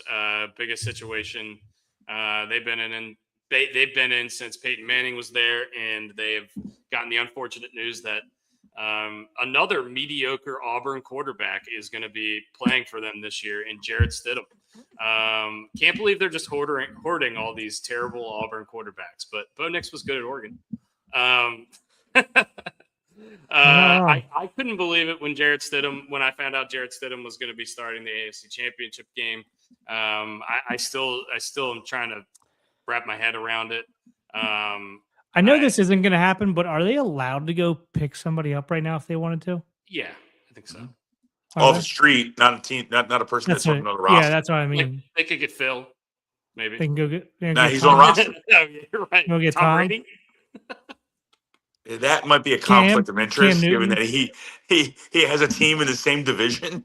Agreed. Russell Wilson played for them. I'm just saying hypothetically. Yeah. Cam Newton. I think Jeff George can still sling it. I don't know. I saw Vinny Testaverde hard count on Gruden's show 2 months ago. He could probably do it. He's what is he, 60? He looks like he's freaking 35 years old, by the way. Botox is a hell of a drug. Unfortunate situation for Broncos fans. Their defense is dominant, and I don't want to underplay their chances moving forward, but we've seen this maybe twice ever. Jeff Hostetler and Nick Foles, as those are the only two that I can think of that have actually successfully done this. Yeah, let Joe Flacco get in there and sling it. Flacco's on a roster. You can't take people on rosters. He's a Why don't free you agent. Get Cam Newton in one of his big hats, and he can run through the hole. Year's over for them. Fitzpatrick. No, he's still on an active roster. He's part of the roster. Fitzpatrick. No, he's not. What do you mean? Yeah, he was. He's still part of a team. He's a 1-year deal. No, he's not. His deal's over as soon as the league year still goes on. The league year ends. League year ends March. Yeah, you're right. The league year end. Well, actually, okay, he would be available the minute after the Super Bowl ends. Go get Cam Newton in his big hat. Regardless, Jarrett Stidham is starting this game for the Broncos, and I don't want to say they have no chance in this game. They have a chance. They're on the field. They have the best home field advantage in football. We've seen backup quarterbacks win before, albeit not very often. What do we do? We have any thoughts? I saw J.K. Dobbins, the practice window open for Dobbins. He could potentially play this week. I don't know if that makes that much of a difference. A returning guy. That's probably a topic for Thursday when we get a little bit more information. Yeah, I guess you're right. We'll save it for Thursday. Patriots walk into the AFC Championship game. Can you get a cakewalk season? I mean, this is a cakewalk season. Having played literally no one the whole year, they played, I think, 2 or 3 teams with a winning record the entire season until the playoffs. And then in the playoffs, they play the Chargers, who have no offensive line, and the Texans, who have no offense. And now they get to play the Broncos, who have no quarterback. It's rough. I know they're playing their schedule. They're playing. Yeah, It's not their fault. They didn't make the schedule this way. It just sucks. Doesn't mean I have to be happy about it. Exactly. And they didn't pay their dues. I saw Stavi say this. Like, you guys are supposed to be bad for 10, 15 more years. You had Tom Brady for that long. Like, you don't deserve this yet. And Drake May's fucking awesome, and it sucks. I hate it. He's really good. It sucks. And that booty, by the way, that booty catch. That was not booty. The catch it was Keyshawn Booty, but it was not. It was booty, but it no, wasn't but yeah. Are you guys done? No. What kind of booty? All right, boo boo. That left We're shrimp. morons. We're absolute morons. I put it no other way. We used to play Tim Duncan NBA Live basketball on the Nintendo 64, and I always used to use the Supersonics, and they had Gary Payton. It was 3-on-3 basketball. They had Gary Payton, Sean Kemp, and Detlef Shrimp. Hell yeah. Hey, boo boo. German stud. Boo boo. Yeah.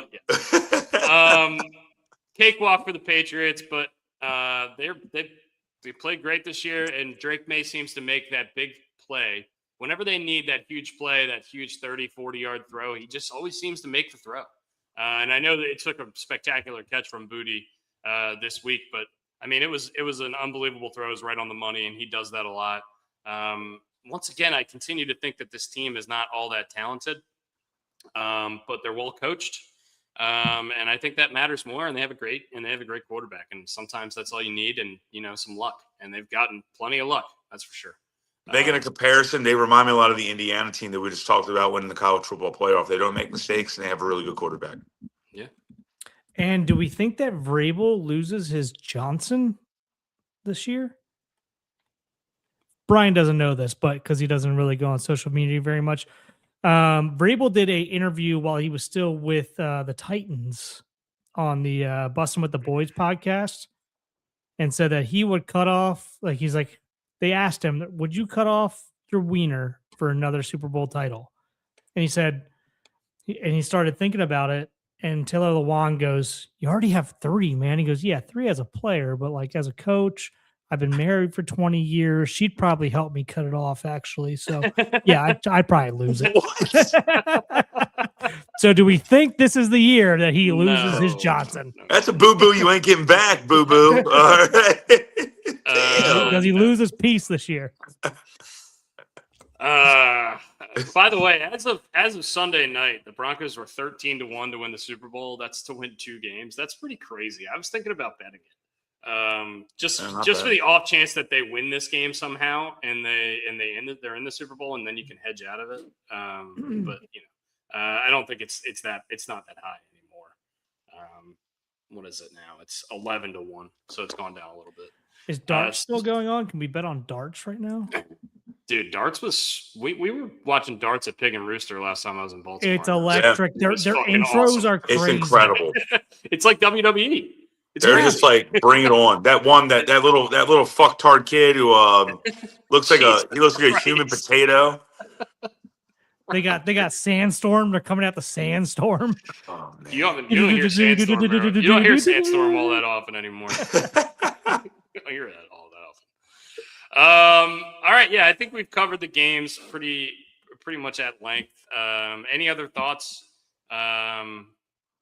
Kickers, not as big of a factor this week as they were last week. That's good. Never want kickers to be the biggest topic. No ref.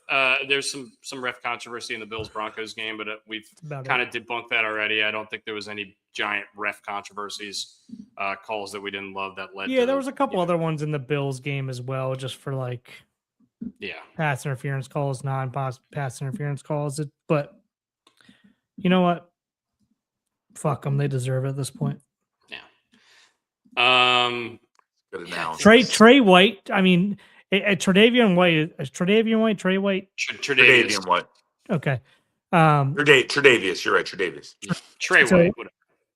Former Trey Ravens. White, whatever he goes by. I'm not sure what he goes by or what his full name is. But I mean, the fact that he had like the Ravens pass interference call and like they married it up next to like the Bills pass interference call, like the Bills one was definitely, I thought, pass interference. Like the Ravens one was god awful. Yeah. How the fuck was that a pass interference? Yeah. I digress. It sucks that it happened to the same person, that he's involved in the same thing in the playoffs, but whatever. I saw some of that stuff too, but I mean, for the most part, I think the officiating was pretty decent this weekend. I didn't hear a ton about it, other than once again the big thing that I think was kind of stupid. I just came across this on Twitter, so I wanted it to present it to you guys, even though we finished talking about this subject, but I just thought it was crazy. This is a tweet from an Indiana fan. This was the first Signetti game of the Indiana era, and this Looks is like Maryland. This is the crowd, August 31st, 2024. That is a year and a half ago at Indiana University, and they are now the national champions. Unbelievable. Un-effing believable. Is that Maryland? Is that Maryland or IU? I think Maryland might have a better showing. That looked like Eastern Michigan. Barely. That was bad. Yeah. That was bad. I mean, Maryland and IU are very much in lockstep with like, we're basketball schools. We'll show up to football tailgates. Maybe we'll wander in. Probably not. Yeah. We're mostly Not going anymore. for the drinking because the team is bad. Speaking of Maryland athletics, Coit scored 40 again against Penn State, and the Maryland basketball team got their first Big Ten win. Don't even know who that guy is. Maryland basketball doesn't exist this season. Yes, Diggy Coit's actually pretty good. Yeah. Pretty good player. Sounds good. See you next year. He's put up 40 a couple times, and that was a record for the Xfinity Center, which I thought was crazy. Nobody scored. I don't even know. Is he a senior? I don't even know what year. I can't even watch. I don't know. I don't know what year any of these guys are. I mean, neither. Yeah. I think Nick Faust might be on the team. No. He was. He was there when I was there. And no, Harris Smith. Going these days. Harris Smith is at Georgetown, but he left Georgetown midway through this year somehow. Harris Smith. I thought Harris Smith is. He's got to be a golfer. Harris English. No. His last name. Don't you dare! Don't. His last name is Harris Smith. Yeah. From Mount St. Joe. I actually know who that is. Harris Smith. I thought you were saying first and last name. Harris. I got that, and I was like, oh. Yeah. I can't remember his first name though. Speaking of golf, we had the return to Hawaii last week. Chris Goddard won the tournament. More importantly, we have some better tournaments coming up. They're going to California, PGA West this week. Scotty Scheffler is teeing it up. And then next week, we have Brooks Koepka at Torrey Pines. And then the week after that, I believe, we go to Pebble. Yeah. So golf season's getting ready to ramp up. We'll talk more about that in the weeks to come. We have, before Pebble, actually, they do Waste Management and then Pebble. So Torrey Pines and then Waste Management and then back to Pebble. And then the Genesis. Wow, actually, really, February, great month for golf. You hit it off. I mean, they really have a star-studded lineup. Yeah. And then after that, they got the Arnold Palmer and the Players in March, and then we go into the Masters. So golf season ramping up. We'll talk more about that. The top ranked college player in the college national championship last year, or national champion last year, has foregone his senior year at Ole Miss and signed with Liv, and he's joining Phil Mickelson's High Flyers team. He is no longer eligible to play in the Masters as of this afternoon or whenever he signed the contract. which is unfortunate for him. Sushi or Susei? His name is Michael Lasasso. Lasasso, yeah. So sushi. So he was actually eligible to play in this year's Masters. He's a as the breezy reigning guy. National championship. Yeah, he wears have a day stuff. But I would have probably played in the Masters and then signed with Liv right afterwards. But it's his decision to make. So whatever. All right, we're not going to talk about golf today. We got more stuff to talk about. Baseball.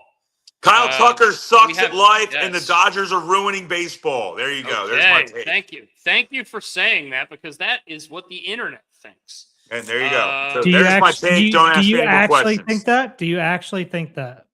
The Dodgers are doing exactly what the Dodgers should do. They're taking advantage of the rules. They're taking advantage of loopholes. They need to close this shit. Stop it. I know the Players Association will not allow a salary cap, but this is not fair to the rest of the league. This is not a scorned Orioles fan. This is a person that likes some sort of parity in baseball. And yes, were the Dodgers 2 outs away from losing the fucking World Series? Here's a fun fact. They were still in the fucking World Series. And they were in the World Series because the regular season means nothing to them. They're going to make the playoffs, and then they have a star-studded lineup that is terrifying to every other team. I mean, you say that, but they had the most injuries in baseball last year. That's fine. And you know what's really funny? They have a bunch of backups who'd be starters on other teams. Mm-hmm. Yeah, but there was a ton of people that you probably don't know who they were that were playing in that World Series. Like? Emmett Sheehan. I heard of him in a book once. An encyclopedia. Britannica. Someone has. I don't know how you could be mad at the Dodgers. I'm not mad at them. They have so much money and they're just throwing it. The fact that Tucker was getting $50 million average annual and they were like, fuck it, we'll give you 60. It's not even like they went 51. They went full on 10 mil more. Well, they have to with because California taxes and opt-outs. Fair enough. And they defer everything. They got to get rid of this deferment shit. They have to get rid of it. Look, there's going to be a collective bargaining thing at the end of the next season. A lot of people think there's going to be some sort of lockout. I would imagine the MLB is working really hard right now to make sure that doesn't happen. Hopefully they're nailing down a lot of the language that they're going to have to now as opposed to later. But, they've got the season to prepare for too. So they've got other stuff on their plate.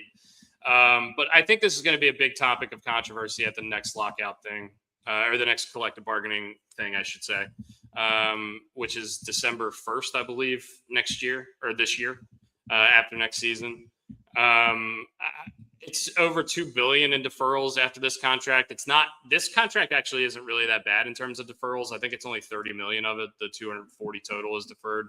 There's opt-outs in it. So if he has one good year, the next 2 or 3, he's able to opt out. And maybe his last year, instead of 1 year for 60, he can opt out and then get 3 more years for 180 or whatever the hell he wants. But the money is ridiculous. I totally agree with you. Can we step back? I don't blame the Dodgers. I don't blame the Dodgers at all. I don't blame them. Exactly what I would do if I was them too. I don't blame them. They're doing exactly what they should do for a team in a major market that has a ton of money coming in from their RSN. And they're doing exactly what the Yankees did in the early 2000s and the late 90s. Correct. They make the Yankees and Red Sox look like little boys at the kiddie table at Thanksgiving. Because if you collectively put together what the payroll is from the Yankees and Red Sox, it's half, maybe a little over half of what the Dodgers have. Now, that being said, I wanted to take a step back. I think we all could take a step back. You just rolled by $2.1 billion. Like, it was like nothing. Like, it was just like, well, see ya. Yeah, but it's all different. It's all different years. They're not paying that. Like, it's not like it's a problem. Fuck. That's the total. It's a problem. It's a problem because other teams aren't either can't do it or aren't willing to do it. In most parts, it's because they're not willing to do it. This is not a fault of the Dodgers, right? No. And you're right, Laura. Deferments have been around long before the Dodgers, yes, but deferments have not been to this extent. You're not to this degree. You're not deferring $2.1 billion. Deferring $3 million over 10 years is much different than signing Amanda a $700 million deal, and then he's making $10 million this year is a fucking way outrageous thing compared to $2 million this year. $2 million is way over the top of deferments of Chris Davis making $17 million next year from the Orioles. Okay, I mean that We're is paying- just we're paying Chris Davis through 2037. By the way, yeah, and they're going to be paying Okay. Shohei Ohtani until he But actually you're sitting there make saying noodles with his feet. you're sitting there saying 2 point whatever billion compared to 17 million next year. Yeah, but they're not paying 2 point whatever billion next year. But it's just all the deferrals, Brooks. I mean, that's what I'm getting at is the deferments are getting so outlandish. What's going to make them stop doing this? Because what these guys are doing, shouldn't. rightfully so. Why everybody else should be doing it? But some teams can't. Yes, they can. Yes, they can. They won't. Yes, they fucking can. Well, then Are they you kidding won't. me? They Then why won't. aren't they? Ask the question. Why aren't they? I just did. I don't. You need to ask them the question because you know what? The Dodgers have figured out that if you have winning teams, you make a whole lot more fucking money. And now they're making more money off of the bets that they placed and the deferments that they made. They won the World Series again last year. Now they get a whole bunch more money and a whole bunch more revenue. And they bought into the Ohtani business, which makes them a whole lot more money as well.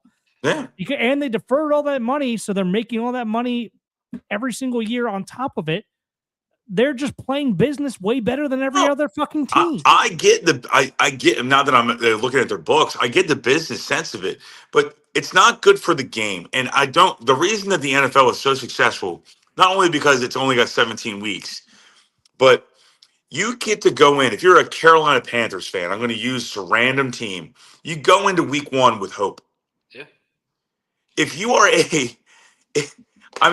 let's call a spade a spade. If you're a Colorado Rockies fan, you're not going into a season with hope. Now, is that organizational? Yes.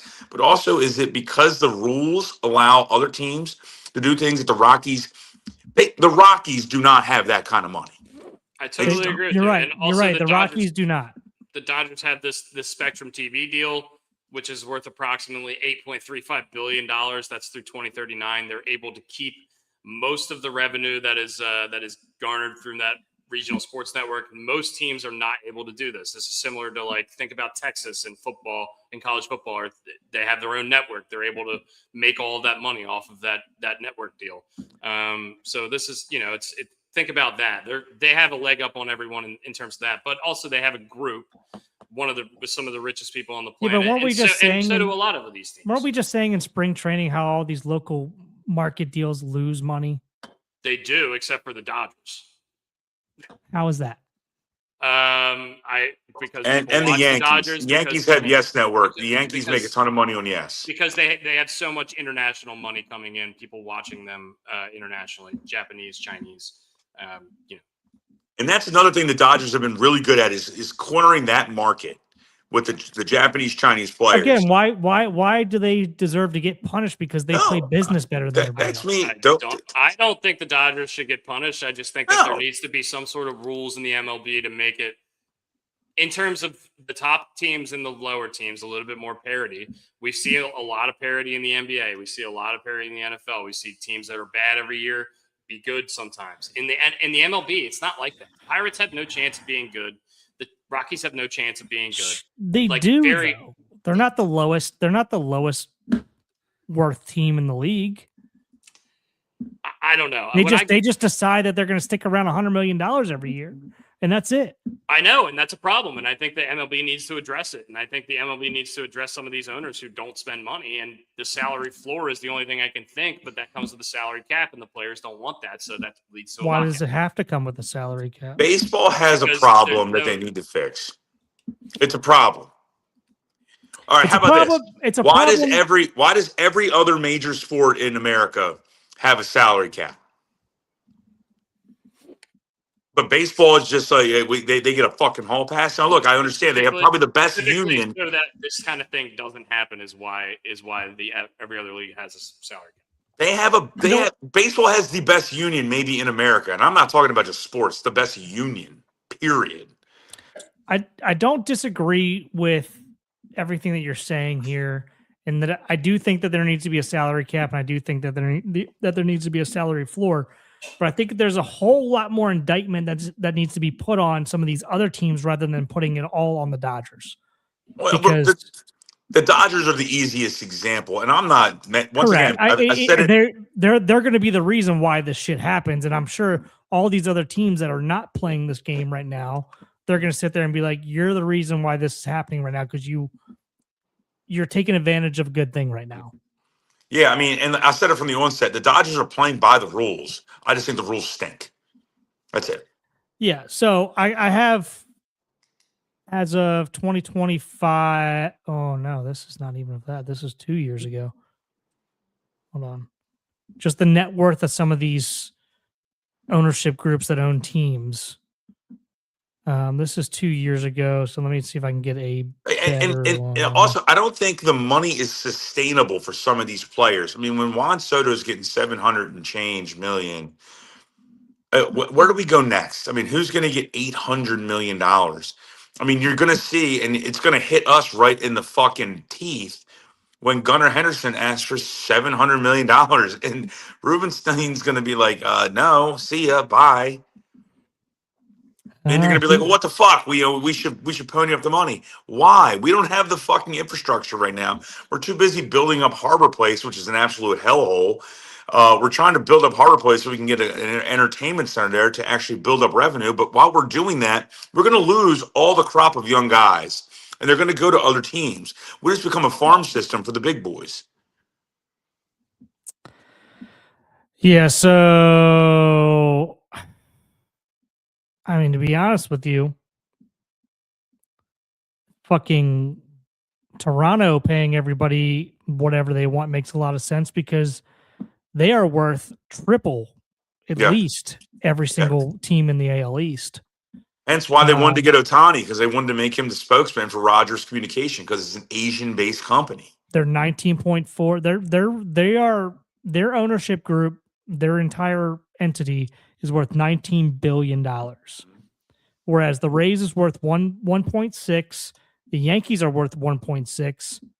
The Boston Red Sox are worth 5.7, and the Orioles are worth 4.7. How the fuck are the Orioles worth 4.7? It's the whole ownership group, not just David Rubenstein. I don't know why everybody just. I know he's the operating partner, and he gets all like everything that goes along with it, but he has a ton of other people in that ownership group besides himself. Stabby got that much money? I mean, Grant Hill has a ton of money. I mean, there's 20 some people in that ownership group that are fucking high net worth people. And to be honest with you, you go here and you look at the Steinbrenners. The Steinbrenners are one person. There's not a ton backing. It's just them. It's that family, and that's it. I mean, Rogers Communication is fucking Christ everything. And you go down and you look at. So I mean, let's go to the Dodgers. I think the Dodgers are worth 6 or 7. They might be more now. NL West, $7.3 billion. And then they're not even close compared to Steve Cohen's group, which is $23 billion. So, they're just playing business better than everybody else. They're not the high. They don't have the most money out of everybody. Well, going back to their TV deal, it's $8.35 billion over 25 years, 2013 to 2039. It generates roughly $334 million for them annually, and a large portion of their deal's revenue is exempt from MLB's revenue sharing pool to ownership structure, giving the Dodgers a major financial advantage over most other teams who don't have this RSN money just piling in year over year cash flow. Really, yeah, they have basically $334 million in revenue. They're going to pay $400 million against the luxury tax this year. They can just write that off, and then everything else they make is revenue for them. I don't know if that's how they think about it, but it's pretty wild. I don't know.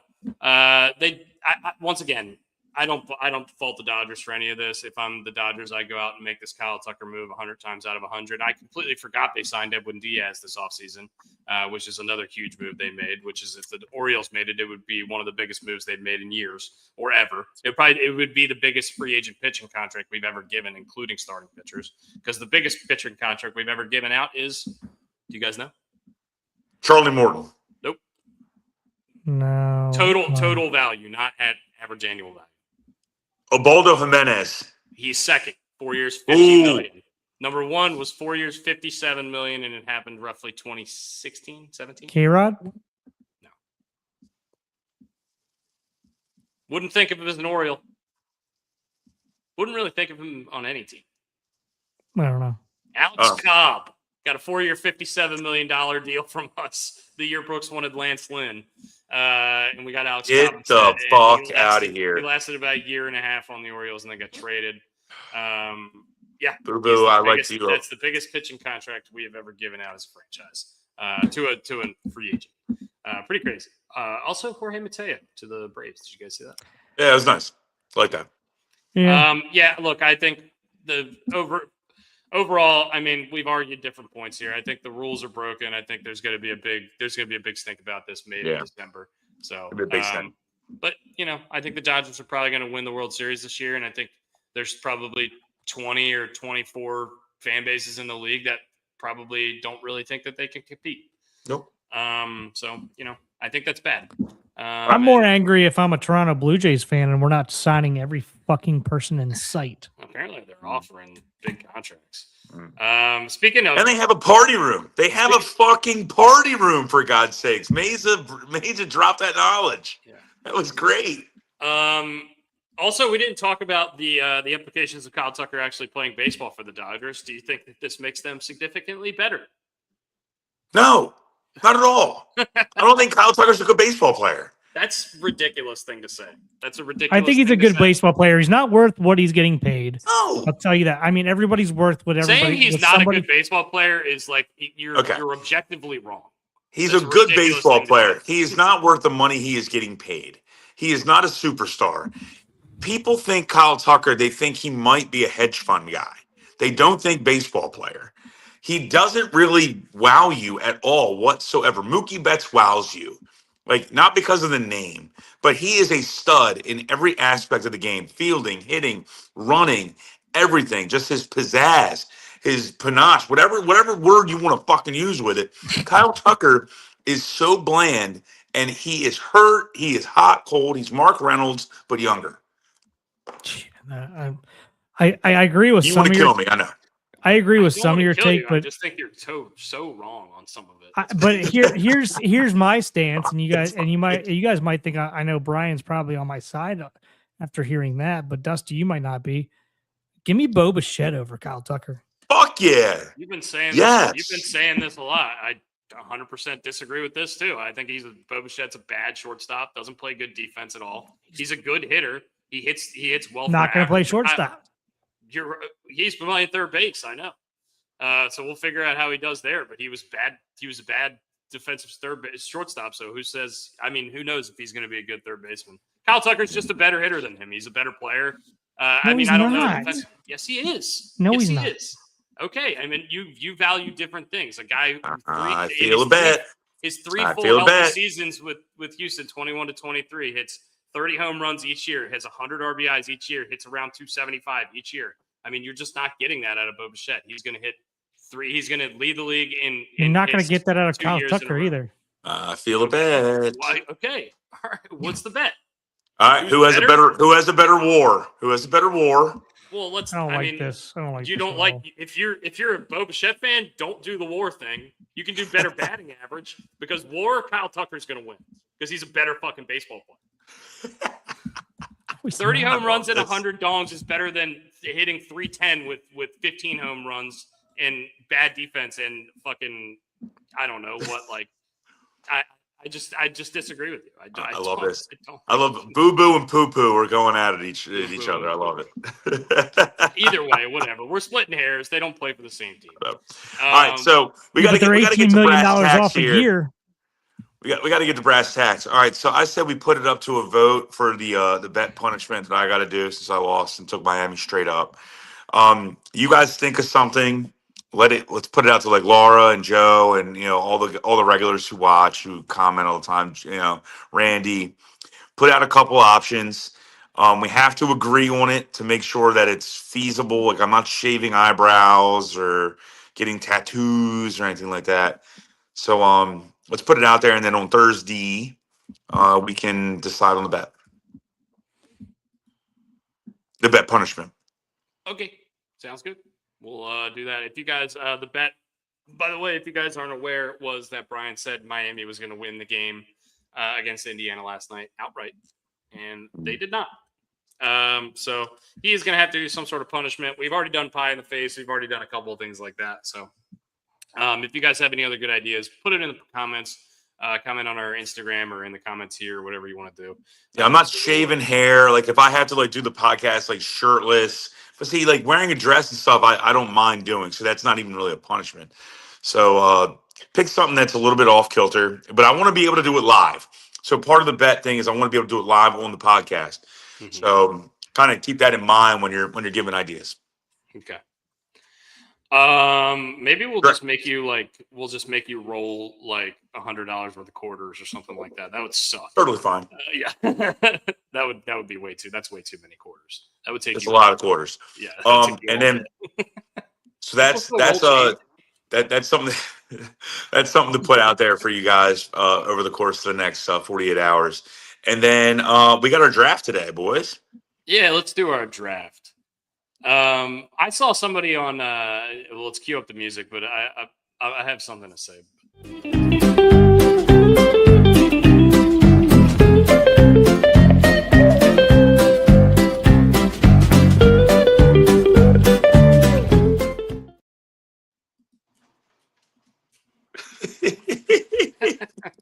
I think Brooksy's still looking up like MLB like payrolls and values. No, I'm looking up defensive stats right now. Look at this guy. So I saw somebody do this on Twitter. Twitter. Who was a better defensive shortstop in 2023? Jorge Mateo. Who Bo Bichette was better than? Trey Turner, Corey Seager, C.J. Abrams, and J.P. Crawford. All of them are bad, like legitimately horrible defensive shortstops. Those are bad defensive shortstops. Trey Turner wasn't that bad. Trey Turner's always been a bad shortstop. He's a hit first guy. Well, you two have a verbal pissy match. I'm actually going to go piss smash my fucking toilet. Anyway, I saw like somebody on Instagram. I think it was the Talking Baseball guys or whatever. They did a Around the Diamond. Who's the best? They're Yankees fans, most of them. They did who are the best Yankees? Make a starting nine of Yankees who were past their prime when they got to New York. And it was crazy. Like the starting nine that they made was fucking ridiculous. And so the question I was going to ask you guys is who's your favorite Oriole who was past their prime when they got here, but you still love them? Vladimir Guerrero. Yeah. I think Vladdy and Tommy were the two I immediately thought of. And Sammy Sosa. Which is still crazy to me that Sammy Sosa played for the Orioles, but he did. Johan Santana. Felix Hernandez. But he didn't. And K-Rod. Well, K-Rod actually played, right? K-Rod is the only one of those three that played, yeah. Yeah. But anyway, I just thought that was a fun little thing. Snake draft today is our least favorite liquors. Least favorite liquors. Least favorite liquors. Somebody, you're sitting across from somebody at the bar and they see you, they recognize you, and they get you the shot, and then they hand you this, and you're like, what? You're crazy. You drink this? This is the worst. This is a situation I've been in before, and I can think of exactly a few liquors that have come to me. All right, so let's. You know what would be a good example of this, where you could do this kind of thing that we said that we were going to do after the new year that we haven't done yet? Dice game. The thing with the dice game is that you can change the shot. You could put it in the microwave. You could do things to it. You can alter. You can alter. You can add different liquors to it. This is going to be not brands. This is going to be brands / just stuff you really just don't want to be drinking. I say we give Brooksy the option of who picks first, given he's in Indiana and Indiana won the national championship yesterday. So I'm just going to vote that Brooksy gets to pick the draft order. That's fair. Brooks, what do you want? I'll go third because I don't think either one of you are going to take my number one. Okay, who's going first? Is this liquor only? Can we take beer too? Liquor only. Liquor only. Liquor only. Brooks, you pick who goes first and second. Let's do Brian because he's going to have to pay up. He can go first since he's going to have to wear something here soon. And Brian this might be it. Brian will take Goldschlager. No, I'm joking. Laura, you think that's a punishment? You really do. I don't already have 4. I ain't gotta go that buy might it. be that might be more of a punishment for you than it would be for Brian. Yeah, we don't want to punish the listeners.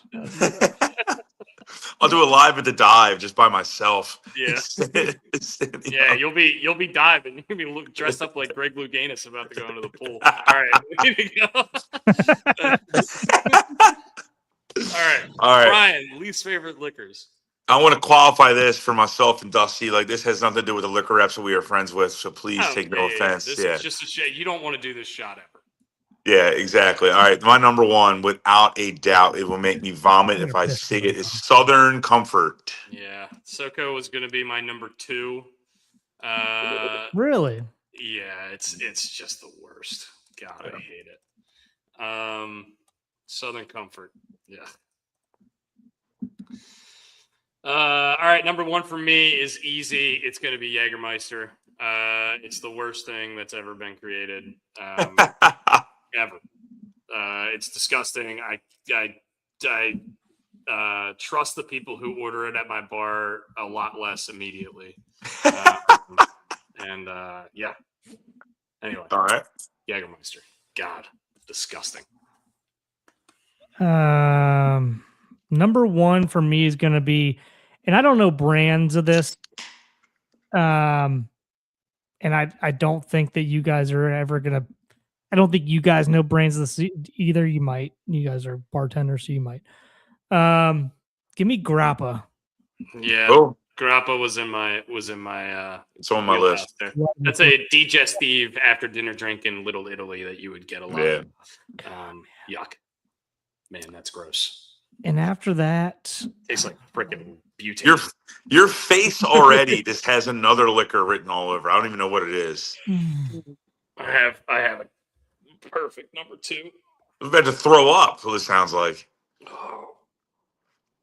I'm trying to find. I have what I want, but I need to find a brand that I want. This is tough because you guys are both bartenders who have reps, and hopefully they don't watch the show. He's not picking Jenny Cream Ale, although it would be on my list for worst. It would be on my list. There's another one that Dusty and I had a few years back that's on my list. Oh my god, that was so weird. Shorts Lager. Oh god, that's a beer. Ew. Yeah, I never even heard of that. I mean, you know how we drink. I threw it. We dumped it out. It was so. Yeah. I mean, I could finish pretty much any beer. That was so bad. Drank a PBR that had been in the line for 2 months before that. So I'll start this off. I'm not a huge gin fan, so I'm trying to figure out what the worst line of gin is, and you guys probably know better than me. But just put me down because just because. Gin? Well, yes, but I mean, we said we needed to clarify a little bit. I figured Grappa was safe because you guys we don't know Grappa brands. Yeah. But for gin, give me Beefeater gin, heated up Beefeater gin. Which was something I've had to do that multiple times in a month. That's like a 21st birthday shot. Trying to do. Beefeater. That is a dice game that I've had to do too many times. I've been present. I hate gin also, but yeah, I guess I would probably pick rail gin. But I mean, whatever. I mean, that's it still tastes like pine cones regardless, and it's disgusting. Yeah. I don't know what rail gin brands would be. Okay, give me cherry vodka. You guys know on this podcast, if you've been following, I loathe cherries. It's literally like cherries and lima beans, the only 2 foods in the world that I dislike. So cherry vodka for me is just the worst. I don't care what brand it is. You can give me Fleischmann's or Smirnoff or whatever. Just give me cherry vodka, general cherry vodka. It's the worst. I can't believe you went Fleischmann's. That's incredible. All right. Well, I'm going to go with 2 that are very distinct.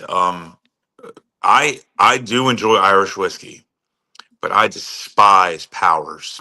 Yeah, God, we've done that so many times. I hate John Powers so you don't much. like John Powers? Whatever it is that's in that, it just crushes my palate, and I want to vomit. Used to get that all the time. Man. That and Bushmills. Protestant whiskeys, man. Protestant. Stephen Brooks goes, gin is not that bad growing up. All right, Brian, you get 2 in a row here. You got SoCo and Powers. What's your number? And then I'm going to take one of the, if not the worst Deep Eddy of all time created. It is Deep Eddy Orange. It tasted like fucking Robitussin that was shit on by a baby. It tastes like Emergency a little bit. It's not great. It had a medicinal aftertaste. I'm out. It's not my least favorite Deep Eddy, actually. Yeah.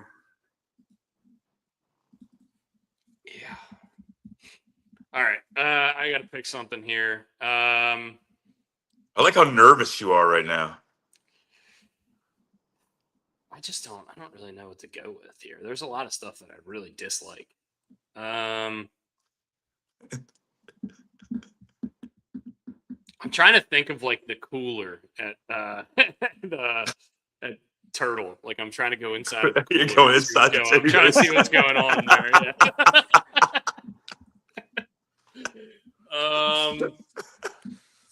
All right. What's up, boys? What's everybody at Pig and Rooster? What's going on, guys?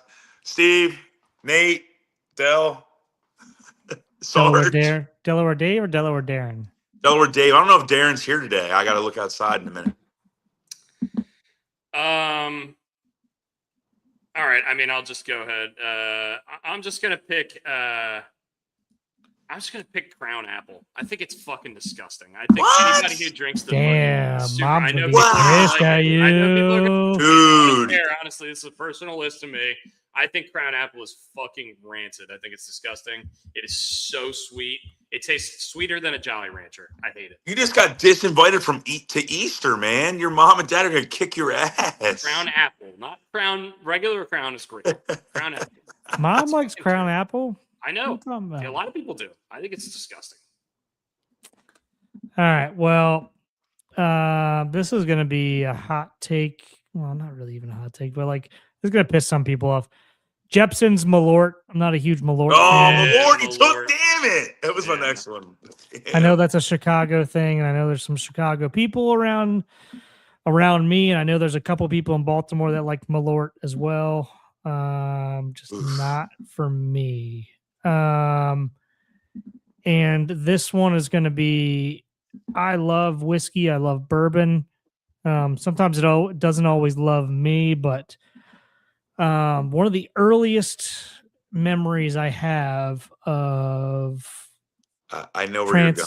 Transferring into my alma mater. One of the first times I went out with the team. Somebody who's been on this podcast before made me finish a fifth of Black Velvet whiskey. Would his name begin with a Derek? Yeah. And by the end of the night, I was army crawling under cars. I was dancing with a tree, and our resident Steelers fan that joins the show, Chuck Haley. Him and I became friends that night because he took care of me the rest of the night. So, Black Velvet, haven't had it since that night. Haven't had it before that night. So, is it bad that the tree had more moves than you did? No, I mean I was falling over. So, I was sprinting out the back door of the baseball house, and the baseball house had 3 steps out the back door, and I kept forgetting. And I would sprint out and just fucking faceplant. Boom. Yeah. And then they found me sleeping next to a log outside in the backyard. Black Velvet whiskey. Mm-hmm. Black. All right, I'm gonna go. I don't know. I can think of a specific brand just because we have it at Green Turtle, but I'm just gonna go with spicy tequila. Any kind of spicy tequila. If it's a jalapeno infused tequila, we have Tanteo. We have a Cuervo Doubles Reserve. Any kind of spicy tequila. If you're making spicy margs, just put jalapenos in them and don't use that spicy tequila. It's fucking disgusting. I hate tequila #1 to begin with. I don't understand the spicy beverage thing. I put hot sauce on everything I eat, but spicy drinks don't make sense to me. I don't get it. And hence the dice game at Nacho Mama's when we used to do that jalapeno tequila. That's and it's fucking gross. Let's just say that if triple ply toilet paper was invented, we would have been using it. Yeah. Yeah. Look at Brooks's face. The sticky wings and the jalapeno tequila didn't go well together. That's for sure. You guys really fucked me over a couple nights on that And stuff. those buffalo chicken Oops. burrito. That buffalo chicken burrito. Oops. That smothered buffalo chicken burrito. Oh, Talk about your toilet having a bad day the next day. you might as well have ate it on the toilet. It was just like You in could and just out. throw it straight into the toilet and look the same. All right. No nutritional value at all. Yeah. All right. Brian, you get 2 more to finish off your draft here. All right, I'm gonna go with Calvert whiskey. First thing I got drunk on liquor wise That's when I was a kid. that's a plastic bottle. Yeah. And then the original Fireball, which I threw up on, my first throw up, Hot Damn. By Ooh. Seagram's. Hot damn. Yeah. Yeah, I do remember those. Hot damn. Yeah. Hot damn, John Graham. That was the original Fireball. It was made by Seagram's, I believe, and it was, let's just say, potent. Yeah. Especially for a 15-year-old. I don't love cinnamon whiskey in general. I have a lot of friends that like Fireball. I don't like it at all, but I do drink it every now and then, and it's palatable for me. It's an easy drinker, at least. Yeah. My last pick here is going to be 99 Bananas.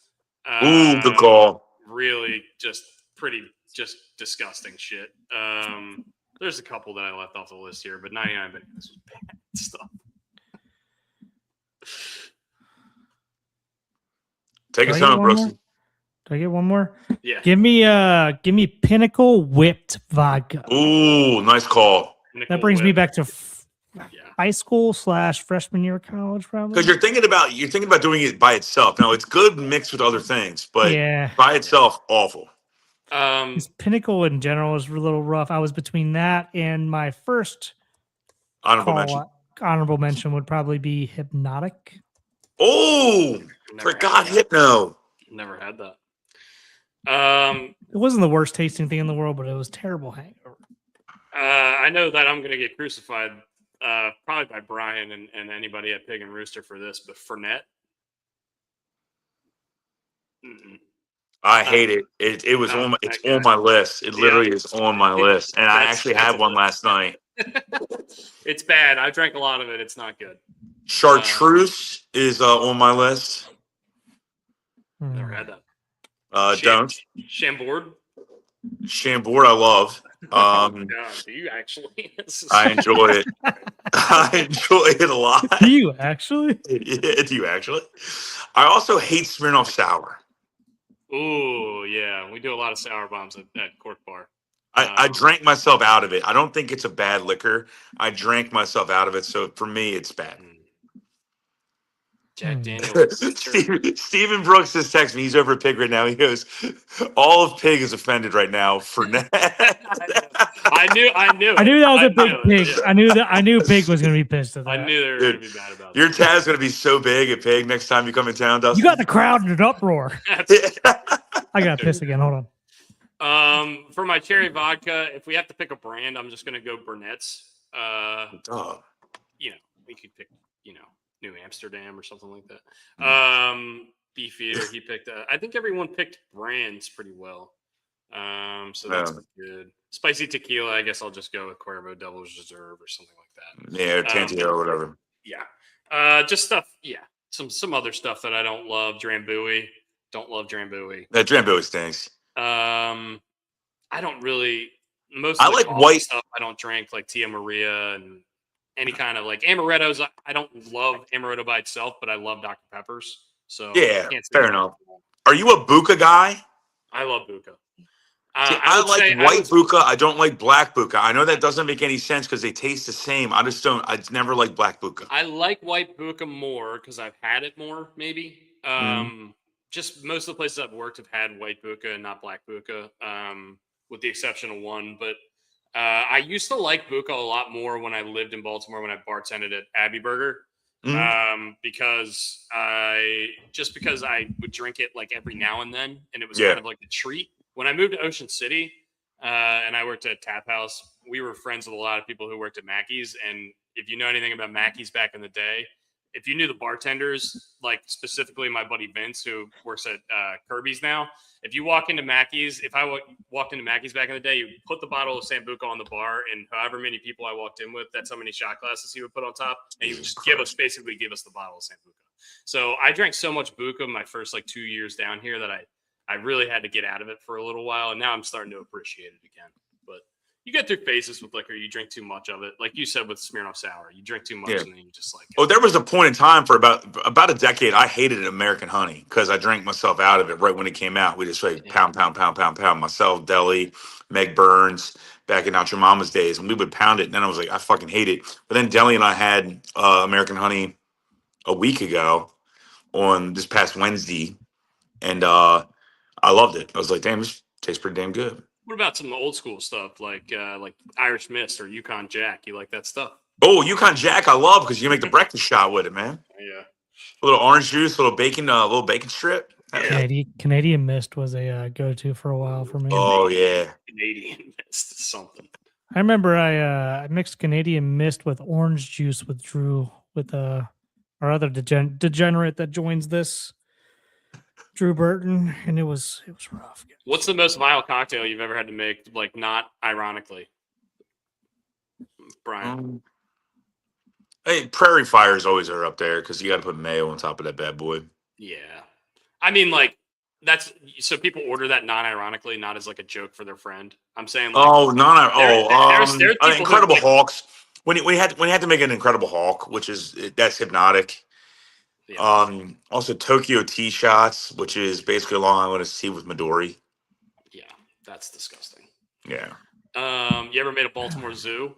I don't know what the fuck that means, but it sounds awful already. Old Granddad. I like Old Granddad. It's like a Long Island, but you trash can a Natty Boh on top of it instead of Red Bull, basically. Yeah. Is a boiler? Boilermaker is a drink, so it's not an actual like a. I used to do Boilermakers all the time when I was getting hazed.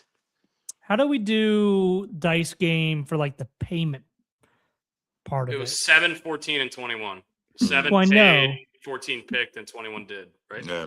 Yeah, so like if we were on the payment part, if we're not at a bar, how do we play this? Like if we're gonna play on here, you know what I mean? We need to make up something for that. Step. You gotta make up something for it. You pick it.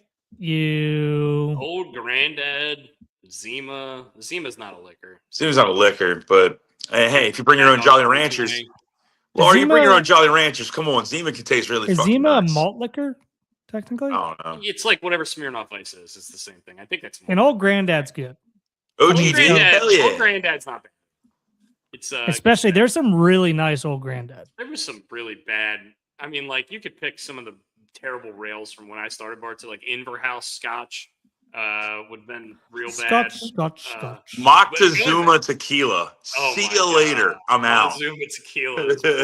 Moctezuma Tequila. I used to be like Paramount Grape. Anything tequila for a while there. I was rough. Yeah. I was gonna say multiple people have ordered this from me. Captain and Orange Juice. If you're the kind of person who drinks Captain and Orange Juice, I've never heard that. You need a team of psychiatrists, I think. It's rough stuff. We're not playing right now, Brooks. We're not playing right now. I'm playing right now. All right, we're 2 hours, boys, 20 minutes. I'm going to kick it. I got to kick it. Yeah. Hold on. We're going to do a speed round. Speed run, Immaculate Grid. Speed run. Speed run. Do it. And then we'll get out of here. Are you on it, Brooks, or you want me to do it? You can do it. All right, I'll do it.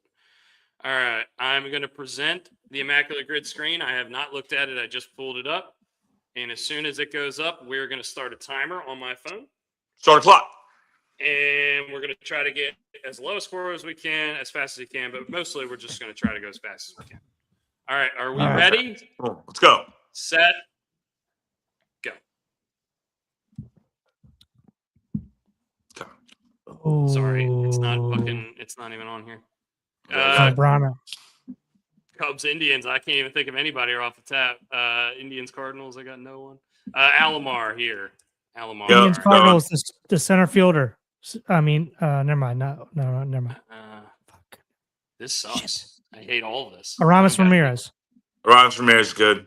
Where? Seattle Cubs. Seattle Cubs. Aramis Ramirez. Or I don't think he played for the. I think he played his whole career in the NL Central. Oh, man, we're gonna lose. We're bad. Aramis Ramirez. Dude, there's Beltre. Never mind, Beltre. Beltre didn't play for the Cubs. Then who was Beltre? Was he Seattle?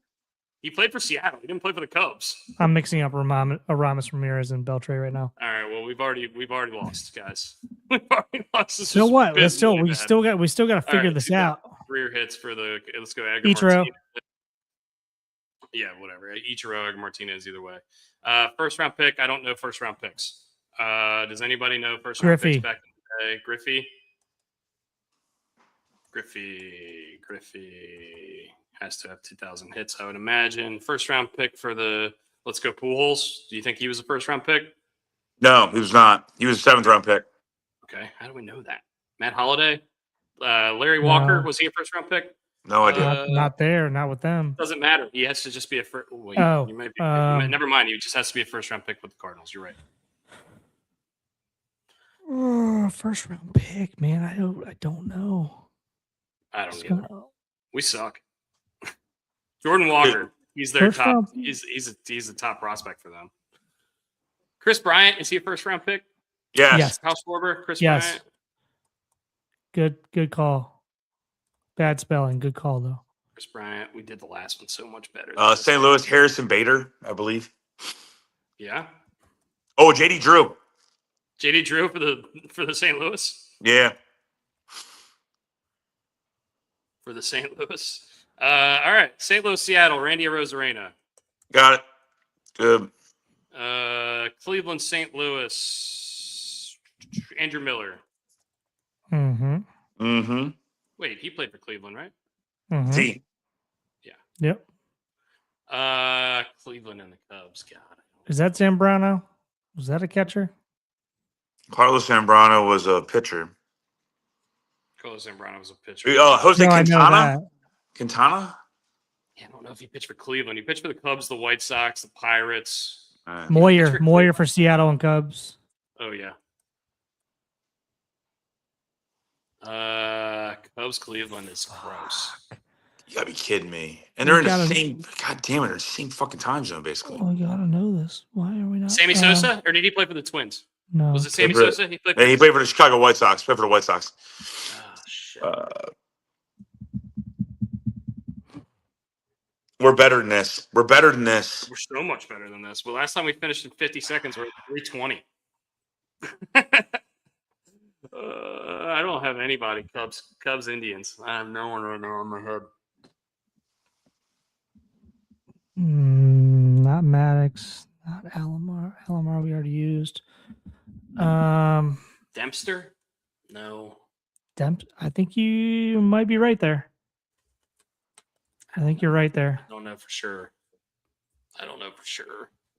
Kelsey. Shit. We got to be better than this, guys. Cleveland. This is poor form. Cleveland and Chicago should be an easy one. Cubs, Indians, Dennis Eckersley, Dad says. I don't remember him on the Cubs. I know he played for the Indians and the. Put it in. If your dad's always right. All right. But whenever we get being under a time constraint, Glenn comes through. Time constraint's hard. Four minutes, 15 seconds was bad, guys. That's not good. 48. Right. We did 52 seconds and got a 62 or something in terms of let's try to do a quick. Let's try to do first round pick is tough. Quick football. Ready? Go. All right, I'm killing it. I gotta go. All right. First team All-Pro for the Broncos, Peyton Manning. First team All-Pro, Calvin Johnson. Lane Johnson. Mm-hmm. Eagles, Dolphins, Jay Ajayi. There you go. Now we're cooking with gas. 37% said that. Joey Harrington played for the Dolphins. Did he? Yeah. Yes. Yeah. I always want to say Aqib Talib because he signed with the Dolphins, but he didn't play there. Eagles, Raiders, Nnamdi Asomugha. Raiders, Lions might be out here. Sue? No. No.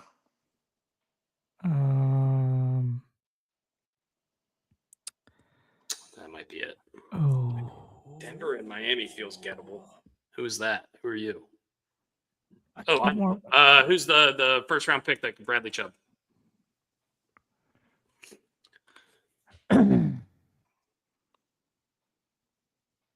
Raiders in Denver.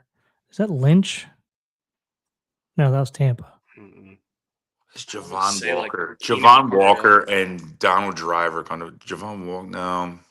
Rich Gannon, Trent Green. He was with Chiefs, though. Fuck me. We're gonna do better on this if we just get these last two. I don't have anybody for Raiders Lions, by the way. Nate Burleson, did he play for the Raiders? I don't know. I have Broncos Lions. That's Tim Richie Benjamin. Incognito. He played for the Dolphins and the Raiders. I don't know if he played for them. So. Got me beat. McCaffrey, McCardle, Stokely, Owen Daniels. Fuck. Yeah, Matt Castle? Matt Castle? I don't know if he played for either of those teams. I mean, he definitely played for the Broncos, right? No, he was at the Chiefs. Seymour? No. We might be good too. Bill Romanowski, Raiders and Broncos. Bill There you go. Romanowski. Romanowski, yeah, done. Bill Romanowski, 34%. And then Randy said, Jesus. Doesn't even have a picture. Man won multiple Super Bowls. Amik Robertson? Who the fuck is Amik Robertson? Is that your dad? That's Randy. 8%er. Look at that. Hey, we did better. 2 minutes, 46 seconds. Hey, where's Randy on all these Raider guys? Jesus. well, he got us 2 of them. Yeah. Look at all that forehead there on the top right. That's crazy. All right. We've got way too much. Way too much. All right. Let's see. All right. Hey. Get well soon to Banksy. We'll see you guys on Thursday. Yeah, get well soon to Banksy. Dad, feel better. Dad's in the hospital. He'll be fine. He's going to be good. He'll be good. So, hey, everyone feel better. Everyone take care. Congratulations to IU and to the Miss Carr family, if I may, even though it's not her, that's her maiden name. So,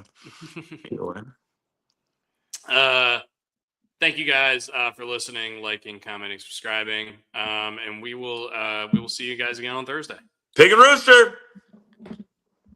Let's go Framber, maybe. Hopefully. Whatever you say, boo boo. Justin Verlander.